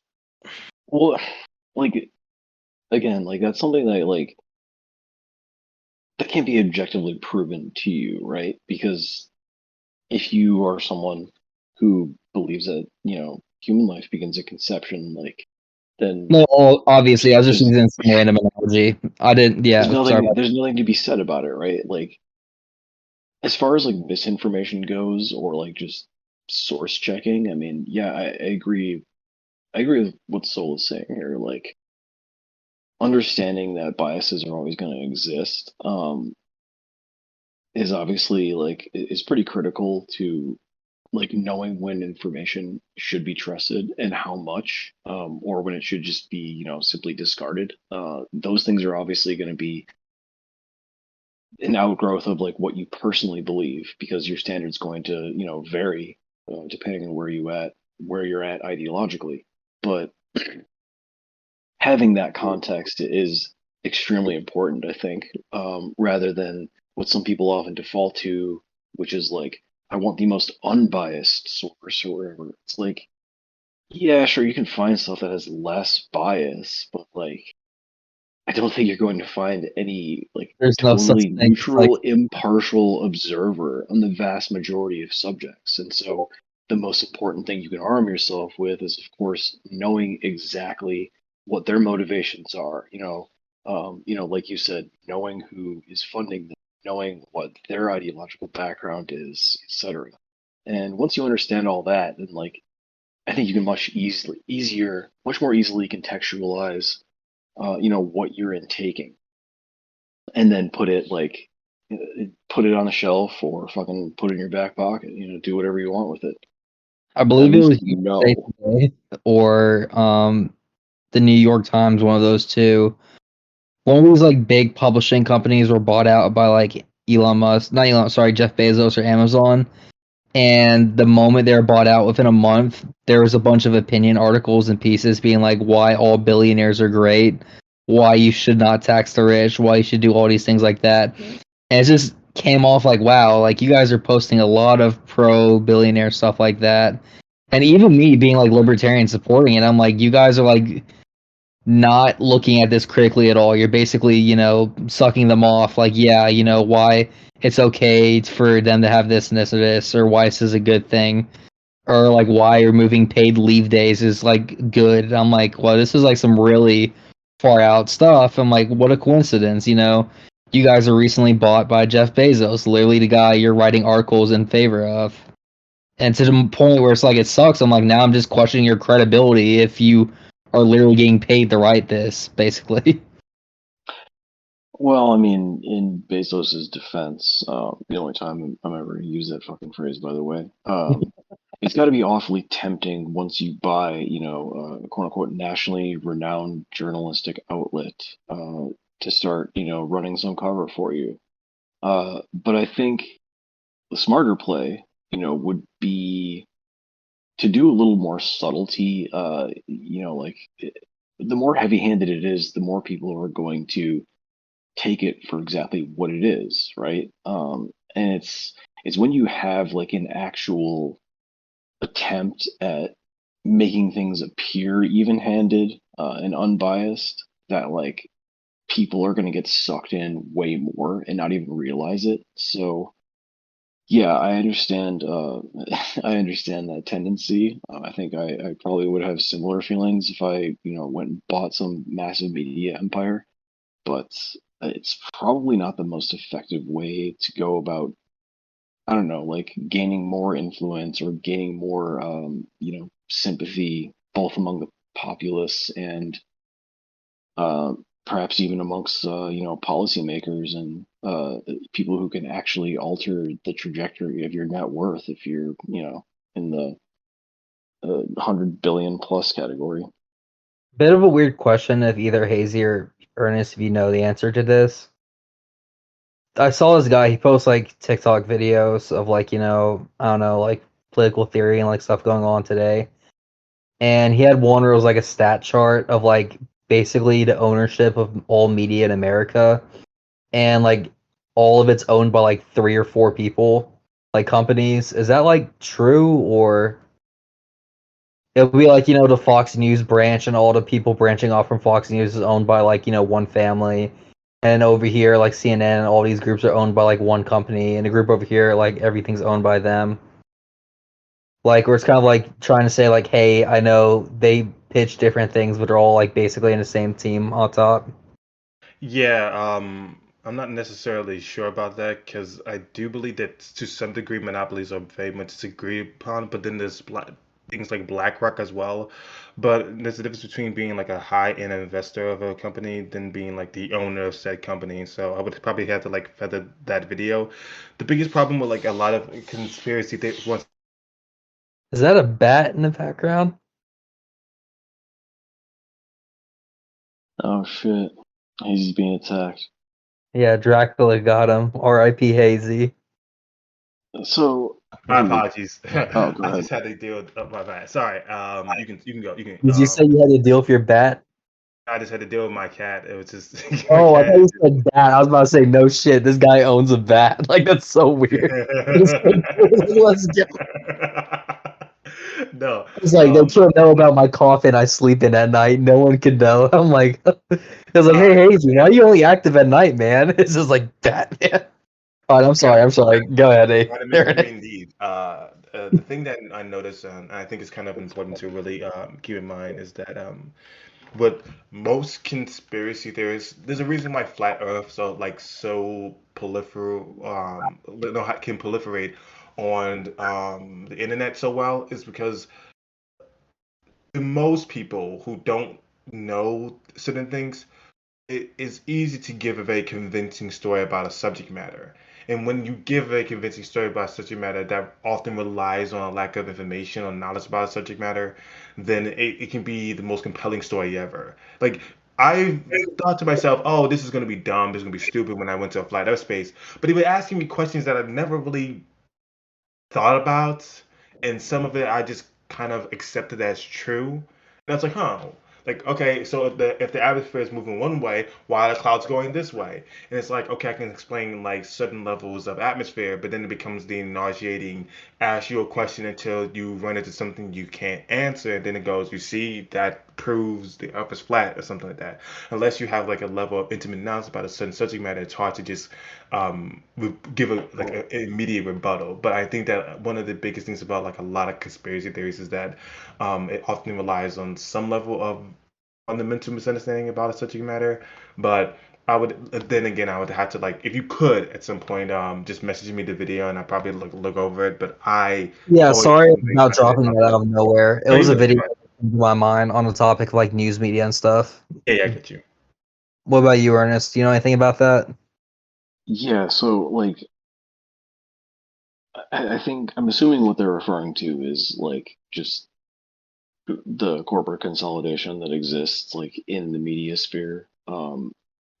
Like I know, for example, like News Corp, which you mentioned, they own Fox, they own Wall Street Journal, and pretty sure like the New York Post. And then of course you have like Disney, which owns like ABC, um, ESPN. Uh, I don't know if there's any other news channels in there, but yeah, I like Time Warner. They own, I think, CNN. I'm pretty sure CNN is under there. Uh, yeah, and then Comcast, of course. I think they own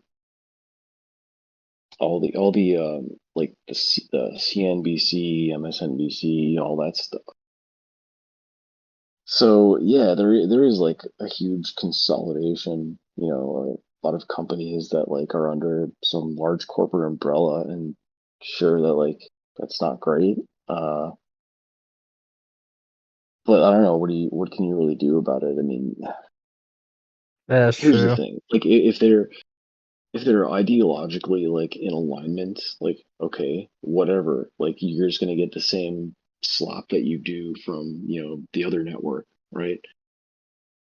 If it's all under the same corporate umbrella, I mean. But like, say for example, was I don't know if this is true, but like, uh, say Well, like instead BlackRock of just owning is evil. instead Yeah, of it just is. owning MSNBC or NBC and CNBC, like one of those companies owned MSNBC, but also like uh, Newsmax or One America News or something, right? Like they owned uh, a like liberal leaning outlet and a more conservative leaning one, right?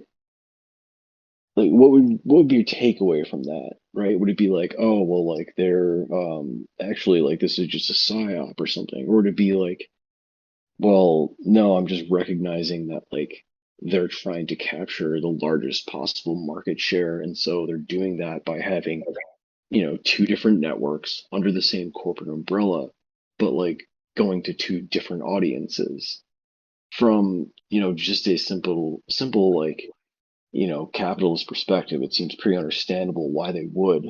But I'm not sure if that actually is the case, if any company actually does that.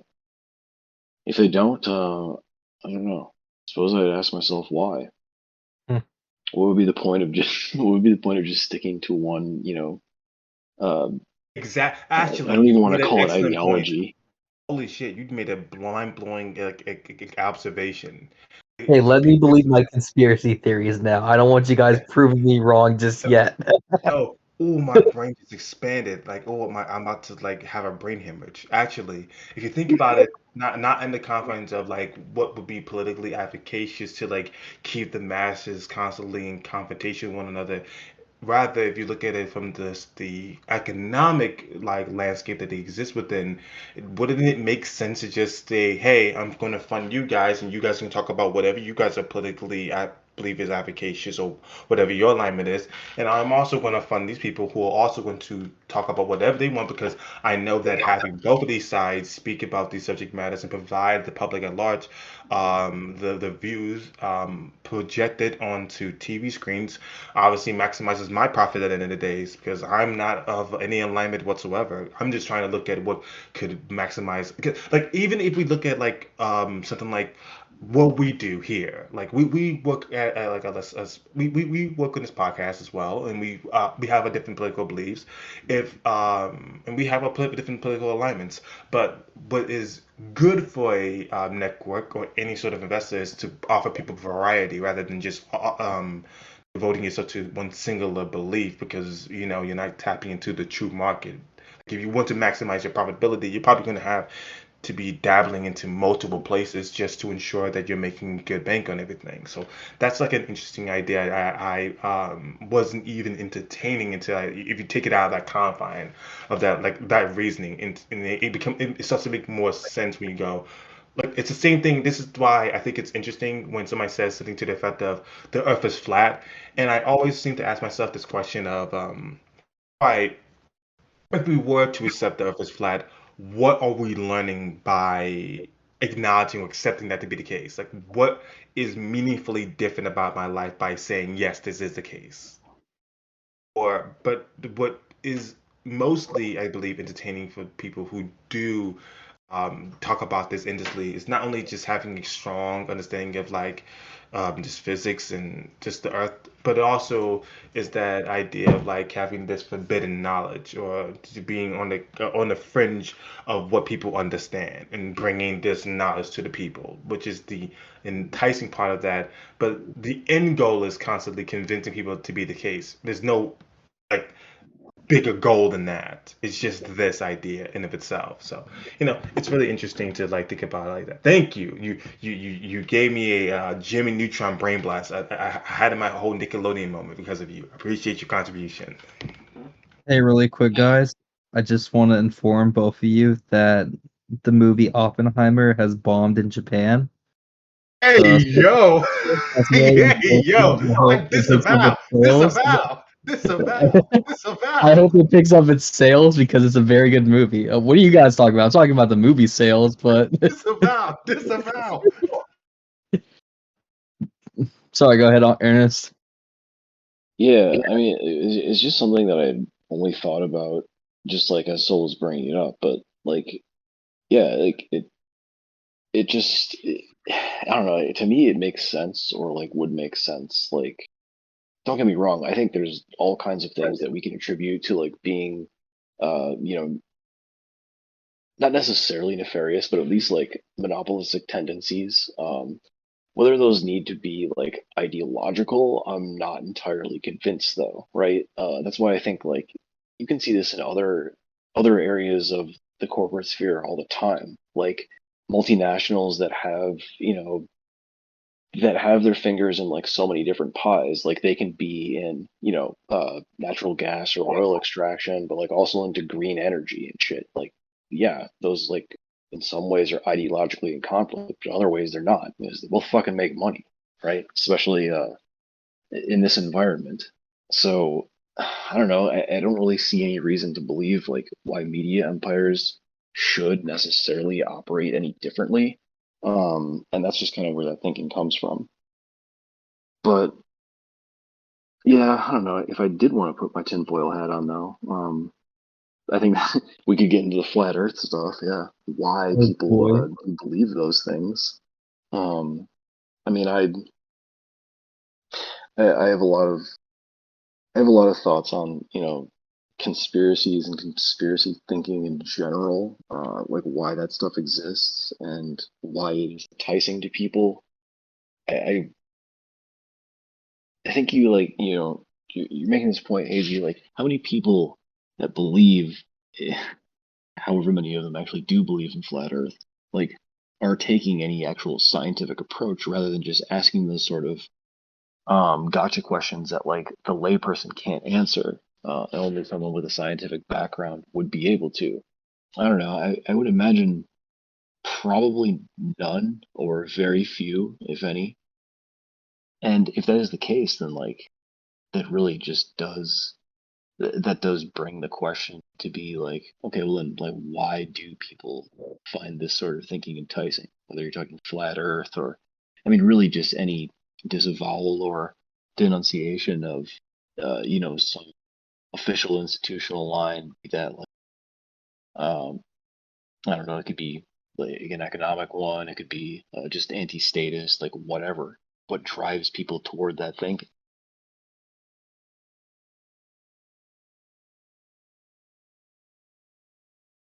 I have a question to ask of the room.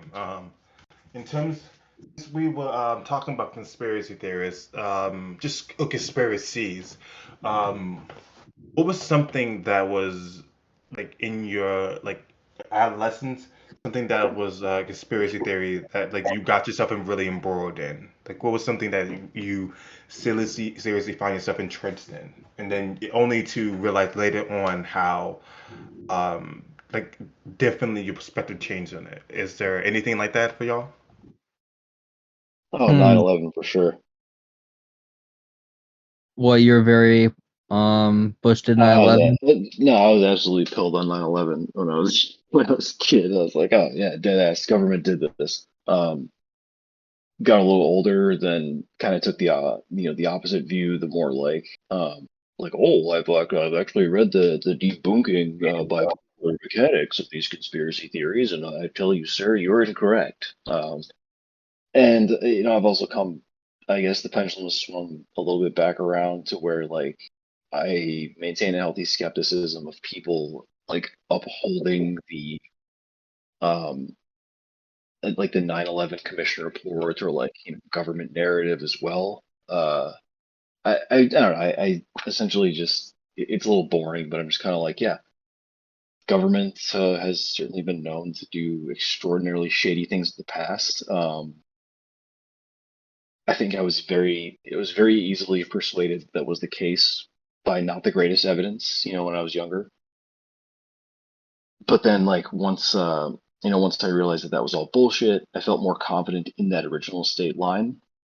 Uh, but then, like just getting a little bit older, you start reading more things about all the atrocities and all the duplicity that has been committed on behalf of the state or state adjacent entities, and you become a little more skeptical of that again, right? So ultimately, I'm just like, yeah, there's a long history of this shit happening, but you got to do more than just like pitch me a bunch of shit that just doesn't line up, or like be like, hey, this is weird, or even a number of things that are weird. You got to actually present something that is more compelling than just coincidence. Uh, kind of scared to share mine. I'm waiting if I should or not. To me, my most unhinged theory I thought about was that the Illuminati and Drake's involvement of it was informed through the video Over, which there's this rap song called "I'm gonna make your eyes light up," and my mind was blown, my brains were scrambled. Literally, this is your brains on drugs moment occurred to me. I was literally a PSA in that very moment.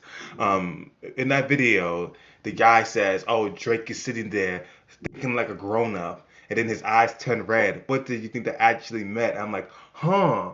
What did he actually meant? And then he says, I know way more people than I knew. Who the fuck are y'all? He's like, you see, he has new people involved. And then they said the serpent and the serpent and the king. I'm like, oh shit, the new people involved is the serpent. And it was like, niggas came like, what is you talking? What are you Went talking? deep Why in that. why did any of that convince you? But the thing that I thought was hilarious is that like the demonic nature of the album was proven because on the album Thank Me Later he says oh, you know what he said? Oh yeah, look his eyes, they're all red. I'm like, oh my God, his eyes are red. I'm like, I had the most. If there was ever a moment to beat a child up, that would have been it. Like, what are you? Why did any of this convince you? Jeez. I was just taken back. I was like, oh shoot, he is sitting on the bed like a grown up. It's just funny. It's just funny to think about. We go when you look back at some of the stuff like they sometimes things can be reiterated. Like the big life theory is so fascinating to some degree, and I heard this from a video called "The Request," one of my favorite video like hip hop essayists who doesn't make content anymore. But he talked about the big life theory and how like repeating something long enough can become true or be felt like it though is true. And obviously like October's first and that whole thing about like Dark Hour and like Drake, Illuminati, that didn't help out his case for me. But at the same time, something like still beams is something that like was repeated often enough. But the amount of people who did that, did anyone ever check to like find out what does that even mean? That statement Yeah, in of there itself, was like in like 2012. There was a group of like super respected engineers in the community, and they did like some MythBuster test on it, and they showed that it was a myth, like what they were trying to proclaim that like the steel beams can't melt under that. But there's like other factors too in it, but this has been a while since I looked into that actually. But I just remember like someone actually has tried to attempt that before. I think a while ago I brought up an Earnest space, talking about that. Yeah, well, that was the thing that first it got me, where I was like, because I remember like seeing that point, and you know, documentary voice, this guy's like, that kerosene burns at like 1,500 degrees Fahrenheit, but the temperature required to melt steel beams would be well over 2,000. And I'm sitting there just like, oh my, Ooh. smoking gun. oh shoot, you right, my guy. I got one Exactly. more, but I'm scared. Then you realize as you're getting a little more context, you're like, oh yeah, no, that's true. Like steel beams will not melt at 1,500 degrees or whatever kerosene burns at, um, but they will heat up, and their structural integrity will be about like 40% of what they were before it heated up. And so it's like they don't have Yeah, to melt. They don't have to was that? melt fully, to collapse under the weight. And I was like, Yeah, okay, well, exactly. that makes Thank you. sense. I was gonna say like so it's not necessarily like the beams need to melt. It's just the weight. Like the whole thing about structural integrity is a thing because if enough weight is gathered around an area, things are just going to collapse. That's why it's called a collapse. That's why they didn't say the building melt. You're like, okay, that like Right. we're asking the wrong questions here. So Yeah. It's one of those things So it's where just the questions is framed wrong. It's a bad framing of it, if you will. Well, thank I you. mean, it's a good framing because, you put that question into people's minds, like you get them questioning it, like you don't get them actually inquiring into like, well, what does it actually take for a building collapse? It doesn't take the beams physically melting, it just takes them getting hot enough to where they're not nearly as strong as they were. Um, but yeah, it's Oh, do just you want to simple know something stuff like else? that. I want to tell you guys also something else that really there was a conspiracy guy I used to listen to whose name was uh Dr. Was it Dark Moon Elijah. 5? His name was not Elijah or something like that. He was a Facebook doctor, When I was in my peak squeak era, I was listening to him relentlessly, I was really into my enlightened looking towards history for like black history and all that. But I think there's a moment in which this cat is a fucking menace and he just knocks some shit off of my fucking desk. Anyway, I think the interesting thing that happens a lot for us is that sometimes, even if we do believe in the conspiracy theories or there's a person who's constantly giving us conspiracies, they'll say something that you go, okay, you're just objectively wrong about this. Because this guy was talking about, like, Egypt, the creation of the pyramids, the origin of black people. I'm like, okay, cool, cool, cool, cool, cool. And then he said, like, obviously the ovulation cycle is completely a myth. It is only due to the lack of vegetation that a woman eats on a regular basis that the reason why they are menstruating so heavily. It is your body disposing of toxins. No woman throughout history has ever menstruated. I'm like, okay, I just feel like I don't even need to Google that. You're just wrong. Yeah, that's You're, yeah. That's you're one of those just like, wait a wrong. minute. You're just wrong. Nah, Whatever for you. me. All right, I don't want really quick. None of you guys make fun of me, and I hope this doesn't get us demonetized or anything. But a conspiracy theory I really believed when I was younger, and I stopped when I was older. Have either of you heard of something called Cannibal Cafe? Does not ring a bell. All right, so it's a rabbit hole. So there's a gentleman. He was a German guy. His name was Armin Meis was his name, and there was a forum that's like meant for cannibals, where it's a lot of like weird fantasy shit, stuff like that.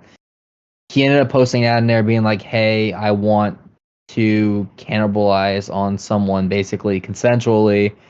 And then that became a giant, big moral, ethical debate. Like, well, if he's doing it consensually, is this okay? But he ended up, when he was basically getting his pound of flesh from a guy, the guy died from blood loss. Although, and their letters back and forth, he said like, yeah, just take a chunk of flesh off and the other one still live, type thing. Here's where it gets weird. When he goes into like investigation, like questioning, he basically is very calm, stoic, and like upfront about everything. He's like, yeah, I'm a cannibal. Yeah, I do this and this. Yeah, I do it consensually. Because like, yeah, before it was fantasies, but now I'm actually want to try it. And then here's where it gets fucking weird. He does a slip up where he says, yeah, there are some cafes that allow me to do this. And the moment he said that, he starts panicking, saying, I shouldn't have said that. I shouldn't have said that. I shouldn't have said that. And on the interview, he's like freaking out, like near breaking out in tears, like, I shouldn't have said that. And it's like, wow, you just confessed to, a police officer, like, yeah, I cannibalize on human flesh, with like it, like is equivalent to him being like, yeah, I go for jogs on Monday. Like, he just casually says it. But the moment he mentions cafe house, he freaks out. And then here's where it gets weirder. There's like a bunch of articles and links and stuff like that, like rumored for a while that there's a place for like, where celebrities go to, and certain like distinct locations, like, knock knock, you need a secret password, where they'll serve Cheeto you, Dale. they'll serve you a special dish, if you will, for your bacon, egg, and cheese croissant, for a side of coffee, like that, for some of the more, how they refer to it, lucrative of taste, is how they say it. And you think these words are like just random, but there was actually like this local coffee shop, I believe it was in like Japan, where under menus they'd put, have our, it's like, try now our exotic like fucking like dish we have served for you and shit like that. And they referred to it like, as a surprise mystery meat, like a little gamble thing, only for a bunch of patrons to come there and start eating it, for them to become violently sick and puke everywhere. Later, they had the Japanese version of a health inspector come in, and the whole store had to shut down. And to this day, they didn't give a reason for why it was shut down. They only said tainted meat was the reason. And then that, like, to me as a little kid, made me freak out. I was thinking every Starbucks around the corner, their symbol of the siren is like a demon, something like that, all these things like that. Like, there's like some big cover up that nobody knows but me, of like all these like cannibal forums where people are out here, doing these things, and like basically using it as an initiation to get into a club of like more prestige, richer, wealthier, higher up people who are like, yeah, I'm just so bored of money, I want to try everything. Why not try eating human flesh as like served at a professional level? And to me, that was my big thing. And obviously, I stopped believing it because I grew up, basically. Like, I don't have to explain it in any different way. And, like, I don't think random people are just eating flesh because they're bored. But that was something that had me freaked out for the longest time in my life. Why did you have to use the phrase tainted meat? My brain immediately went to Walking Dead. Like, y'all eat tainted meat. Well, I just got to that Tainted episode meat! recently. Y'all eating tainted meat! No, I just see that episode recently too. That shit was hilarious.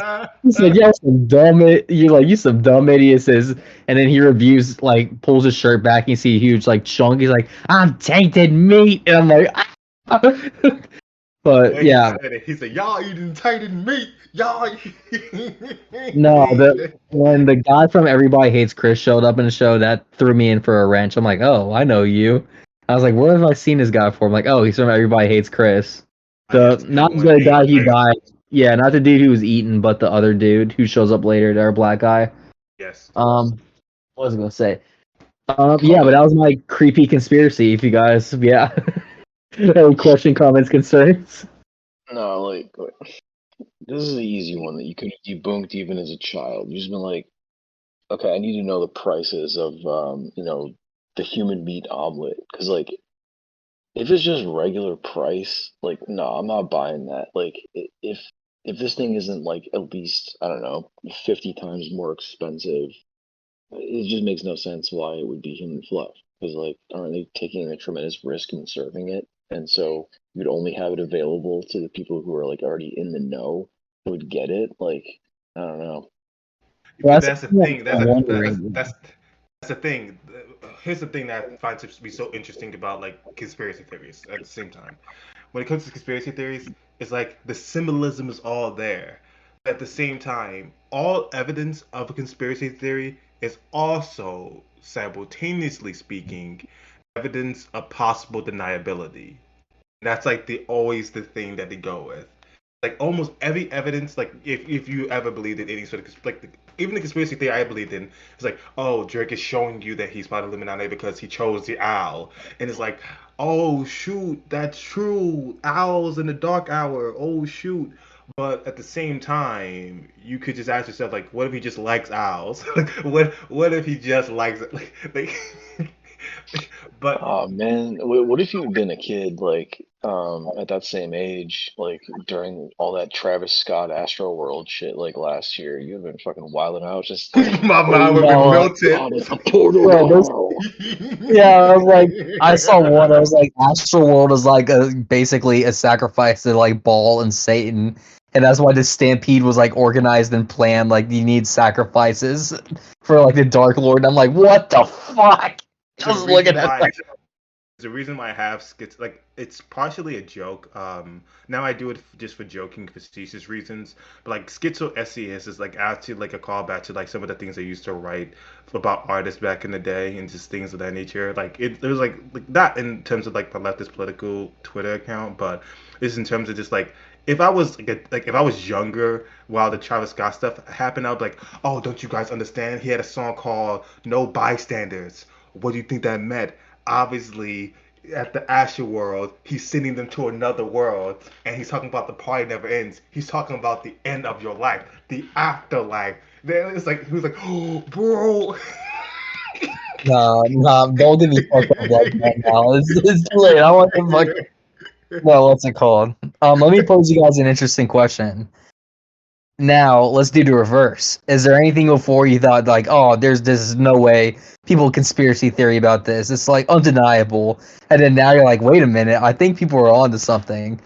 Like, do you guys have a flip thing where something you like adamantly hated against, but then now you're like, oh fuck, like just thinking. Oh, dude, I have so many. I mean, for starters, I would say JFK. Like, that's one where I was definitely just like, yep, we Harvey Oswald acted alone. There's no reason to believe otherwise. And then again, Low just key, getting what? more Low information, key, you're like, oh low key. man, I You don't you think kind that's of true. spit it on that one when he No, did the he whole. literally I don't would know. have. It would have required him to break a world record by like fucking meters, like over like 30 meters, for him to land that headshot from the position he was at. There's no way. There's just no way. I'm like, all right, sure. Like, he's not like American Sniper over here. It's just not impossible. Like what they were describing. I agree. Like Lee Harvey Oswald, I don't think he killed him. Even accepting Lee Harvey Oswald, I was just like, there was a lot of moments like your face just stretches out and contorts in some sort of mimetic edit of itself. When the guy says I'm a patsy and gets gunned down immediately afterwards, you go, very weird circumstances. Indeed. It really activates your almonds, you know. It really makes you go, okay, that's kind of weird. That's it's hard to just take that at face value of what's going on there.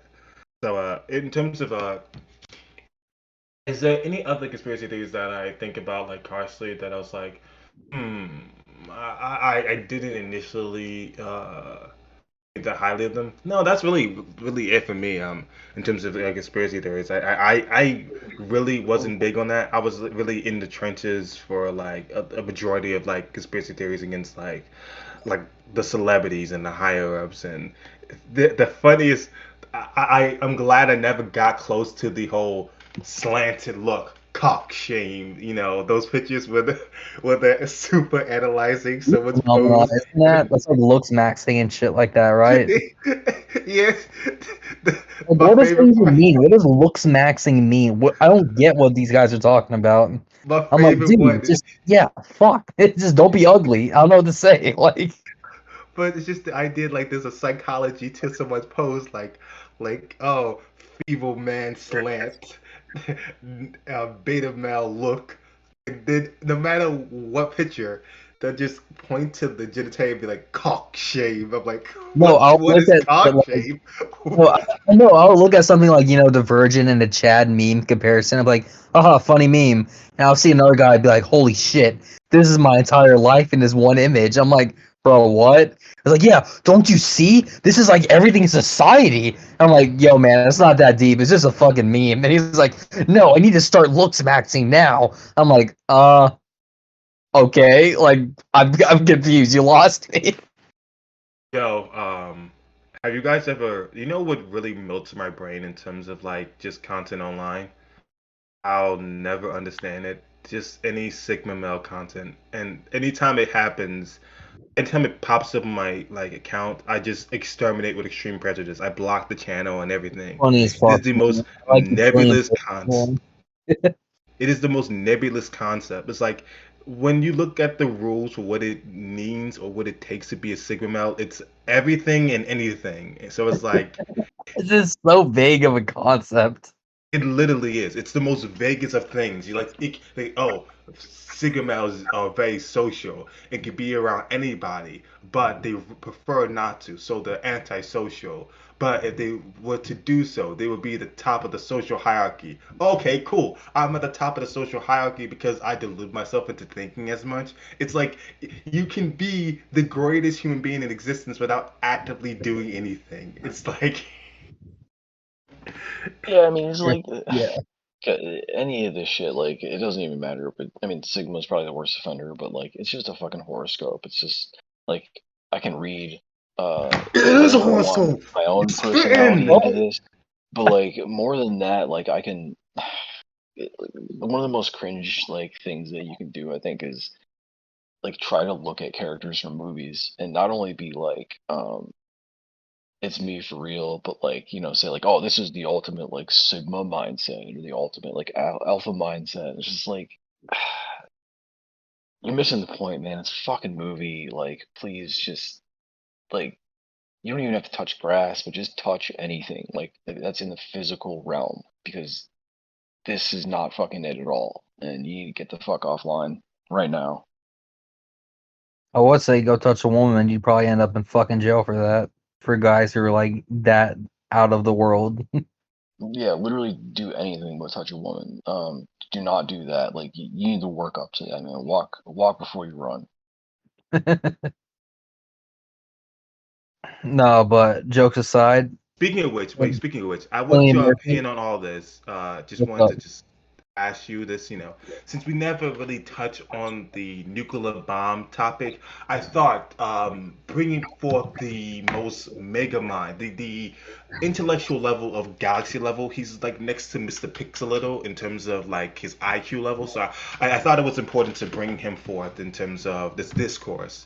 And you recently saw the movie, so you're hyper like energized to Oh my discuss god, this that subject movie matter. was Uh, fucking and so I, beautiful. I thought I'd get your opinion on this tweet that I'm about to read out to you. So let's chat it up a little bit. He says, amazing coincidence that the nuclear bombs were invented during only war to ever definitely 100% require nuclear bombs to be dropped to end it, and we never needed to use them before or since. Inside a month from testing to a single use require. What luck? What do you think about that? Funny Is the enough, guy saying that nuclear bombs don't exist? yeah, I know it's that guy. It's the no bombs never existed theory, which is like if that's true. Explain fucking Hiroshima and Nagasaki. You're telling me like nearly 500,000 people just disappeared? Like I don't know. Then he says the following.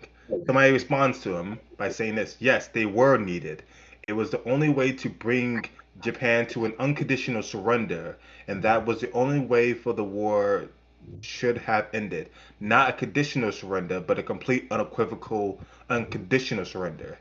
And then the other person that made the OP responds with the following: it didn't do that though, so I guess they failed. I can't fix stupidity, man. I don't know what to say to that. It's Like, just the most. I can't help you. I don't know where that you're is at the right now, second but I most. can't help That you. is, that is the second most baffling take I've ever seen on social media regarding Oppenheimer and like the nuclear bomb. Definitely second. This is this is a classic moment of like complete delusion, butting up against like a little bit less delusion, right? So like you got this first guy, and simply just be, they don't exist, and who knows? Like I'm always skeptical of this sort of discourse because it's like same with like a lot of flat Earth people. It's like, do you genuinely believe this, or like are you just like are you just going for like clicks or whatever or replies, or you just memeing, you just trolling, anything. But like let's assume he's genuine. Like the person responding to them, it's equally as absurd, right? Because they're just parroting the same thing that we've heard before, that every single one of us read in our history textbooks, as kids. This was the most efficient, optimal way to end the war: unconditional surrender by dropping the nukes. We didn't want to do it, but our hand was forced, essentially. And it's like, well, we know that's not true.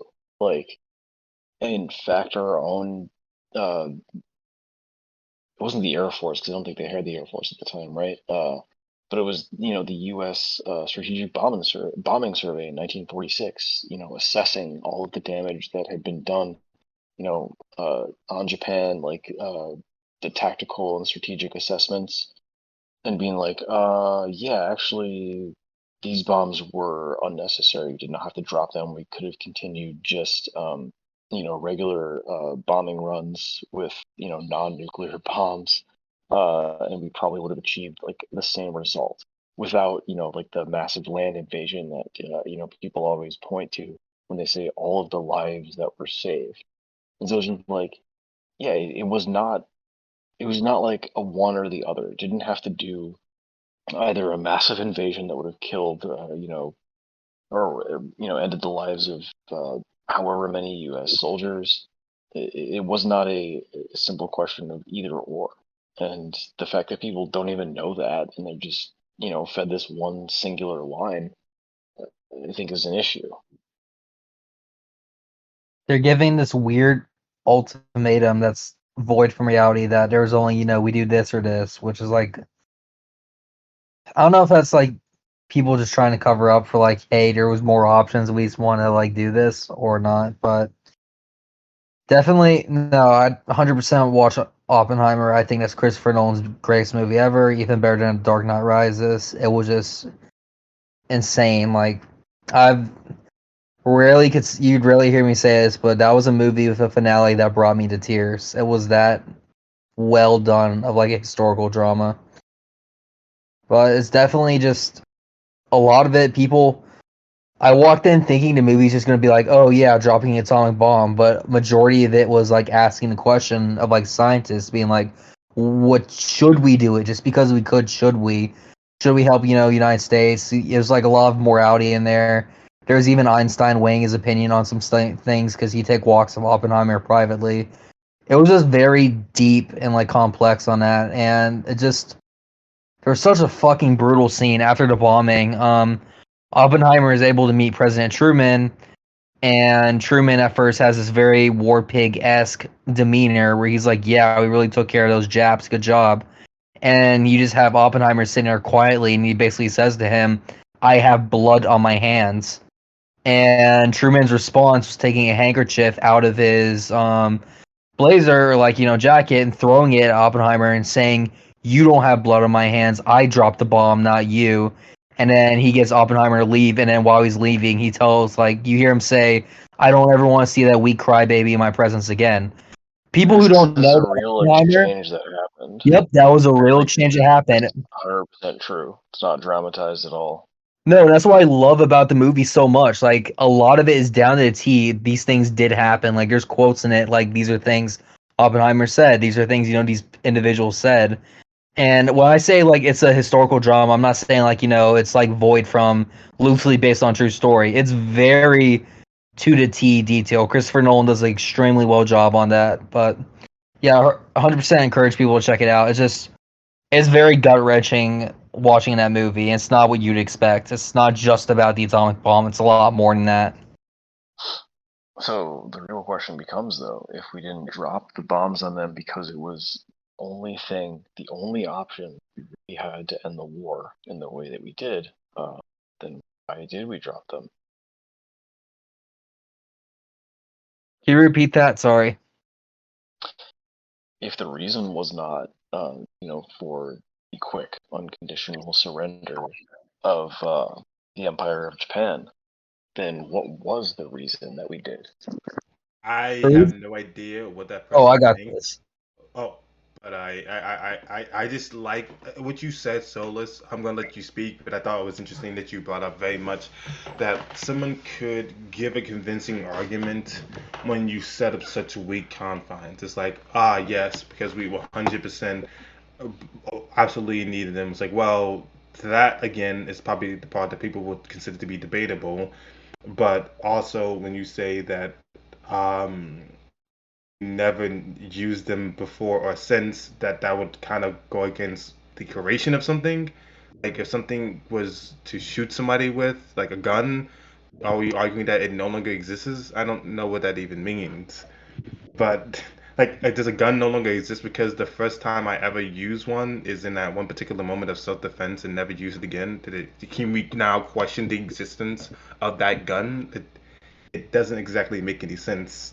But it's not. We're not talking a gun. We're talking about a weapon that could bring global annihilation. I get that, but Never I'm just in saying, like, the if history we of were to man have we had compare, such capabilities. You know. no, I'm just saying, like, if we compare, like, if we're drawing an analog here, like, okay, like, hey, like, does that make much sense for us to make that like argument? Like, I don't know. It'd be a difficult argument to make, and that's a topic they bring up in the movie. But I'm not going to go heavy in spoilers or anything. But like, start of the movie was just showing like Oppenheimer coming up to be who he was, like the scientist. Middle portion was the government coming to them, being like, "Hey, we got this sweet gig called Manhattan Project. You on?" And all the scientists are hyped up, thinking like, "Yeah, we're gonna make this big thing for America. We're gonna like destroy our enemies. We're gonna do." They're like really hyped, like we're gonna be the big face of like with science and stuff. And then the final act was like post bomb. It was them like realizing the consequences of their action type thing. But before that, there was like scientists like leading up, like, "Hey, should we do this?" But a very brutal, gut wrenching scene because you, as the audience, you're like following them. You're kind of agreeing. I'm like, yeah, let's bomb these people. Let's get them. Let's win the war.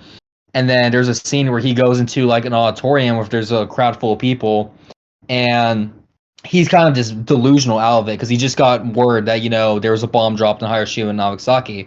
He's sitting on the podium, and then there's waves of people, and they're all clapping, cheering, chanting. It's almost like they want more, more, more. Just like grotesque and like gluttonous and like violence, if that's the best way to describe it. And he's just sitting there out of it, and gradually the scene just gets brighter and brighter and brighter. And he's saying like, "Yeah, we did it, guys. We did it. America won."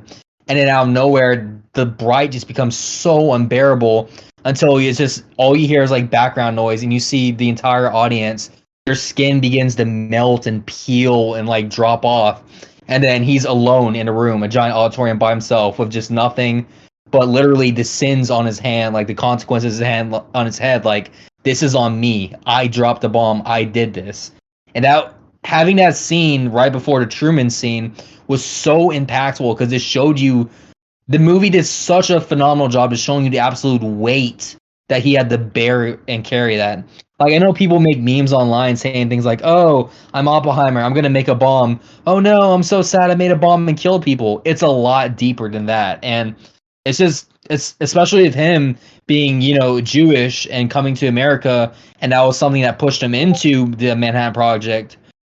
It's just like I don't know. It's just such an interesting thing right now. But sorry, guys, I'm not trying to get into spoilers. That was just like light thing I had to touch on. It wasn't heavy spoilers. Yeah, but yeah, my bad if I was going in too deep in territory. It's interesting, like, because the thing that, yeah, that conversation with Truman did happen, right?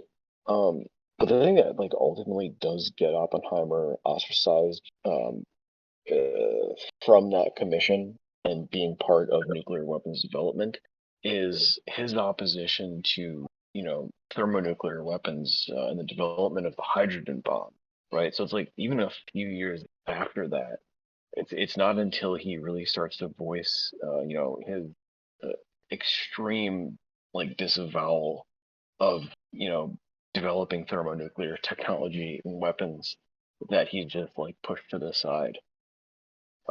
Which Not I think only speaks that, but his volumes. communist past too, because he had a lot of communist affiliation, and after World War II, the McCarthy era, they used that to like basically, use him as a scapegoat to make him shut up, if you will. Yeah. Well, I mean, I think like the real question you should ask yourself here is like, is this a chicken or the egg situation? Like, which one came first? Like the fact that he was very convenient to discard once he starts saying all these things, and then you can just fucking, you can red bait and fucking, castigate him as a communist, or was it the fact that he actually was, and that's where they're concerned? But no, that's fucking bullshit. I mean, if that were the case, they never would have had him anywhere near these development projects to begin with. It No, was of course, literally I Project 100% Single. agree with you. It was just a witch hunt to make him shut up because Well, the United States government openly admitted they knew he had communist sympathies and affiliations before getting him on the Manhattan Project, but they saw him as being such a valuable asset, they needed him. And the moment he served his purpose and use, they basically threw him away because he wasn't willing to play game with the war pigs. Because after the atomic bombing, they're like, okay, what's the next big bomb? Are we doing this Hydra thing next? And then he advocated against it. So like, oh, so you're not going to help us? Yeah, we're going to throw you away now. And they tried stripping him of all credibility just because of like something in his past that it's like, hey, you were okay with it then, but magically you aren't now. But I don't know. It's just something interesting to think about. yeah, and I mean, like, correct me if I'm wrong on the timeline in this, but I'm pretty sure that's several years after the war is already over that they start like Yep. seriously developing that technology, and he starts voicing his opposition. So it's like if you really did have concerns about like his communist affiliation, then you would have been voicing that, like, not necessarily at the beginning of the Manhattan Project, because like, I mean, at the time you're ostensibly aligned with the communist USSR anyway, so it's like, okay, whatever, like that's not as big of a deal.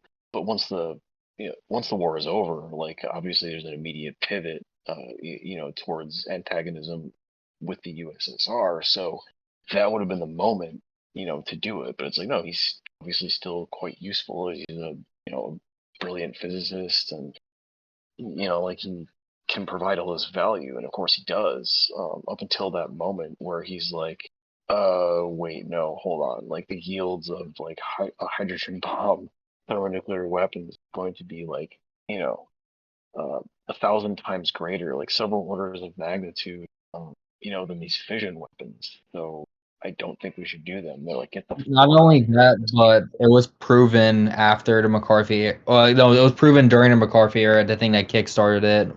One of the members of the Manhattan Project, a foreigner they brought, I believe he was a German guy who was Jewish that Hitler basically excommunicated. Well, Hitler's trying to kill, so he goes to the UK, and the UK brings him to America. But he ended up being a spy and donated a lot of the research they're doing to the USSR because the earlier project they were debating, should we make the atomic bomb or should we do the hydrogen bomb?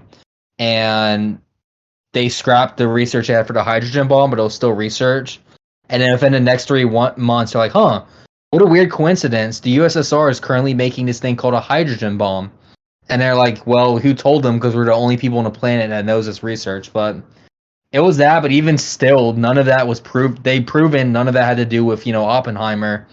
And like you said, I was just trying to slander him and get him out of spotlight, if you will. But And they certainly did. It's wild when you see like the lengths that people will go to. I mean, Einstein was like not similarly discredited, but like almost similarly, right? And a lot of it is because he had similar oppositions, but just to the original development of you know nuclear weapons to begin with. And yeah, it's crazy like when you think about like what it actually means to go up against like the war machine, but like from an ideological perspective, as someone who would be critical in developing like the most deadly weapons ever created by man. Great. Just yeah, I don't want, like I said, I don't want to spoil much, but please, anyone listening to this, for the love of God, please go watch the Oppenheimer movie. It is the one of the best movies ever, especially for the history buffs listening. Very enjoyable. But I think go ahead, Ernest. Nothing. I was just gonna say, yeah. I wasn't necessarily planning on seeing it, but yeah, I think after hearing you describe like how good it is, I think I might go take a peek. Nice. Yeah, definitely not going to be watching Barbie on Monday the 24th. Yeah, it's just at specifically 8 p.m. So don't worry about that. I'm totally not going to be doing that also. Yeah, I think honestly that should wrap out just about everything. Do we have any closing things, Hazy, you want to bring us out with? Now, this has been an excellent conversation. I've been Hazy Daleks, and you've seen this all in HD. Honestly, yeah, one of our best podcast episodes so far, I'd say. Yeah, Ernest, you're more than welcome to come back. Thanks for having me. Happy to be here and happy to come back anytime. Really quick before we go, Ernest, is there any social media platforms you want people to check you out at? Anything outside of anything? Do not look for me. Do not follow me. Do not acknowledge my presence whenever you see me. I He's, respect it. I he respect said, it. if you see me in public, pretend like you didn't. He Yeah, I said, was no, like, you didn't. I am just merely a hallucination. But yeah, well, guys, you've been tuning in to Requiem Radio. You could find us on Spotify and soon to be the Apple Store. So thank you very much for listening. Have a good rest of your night.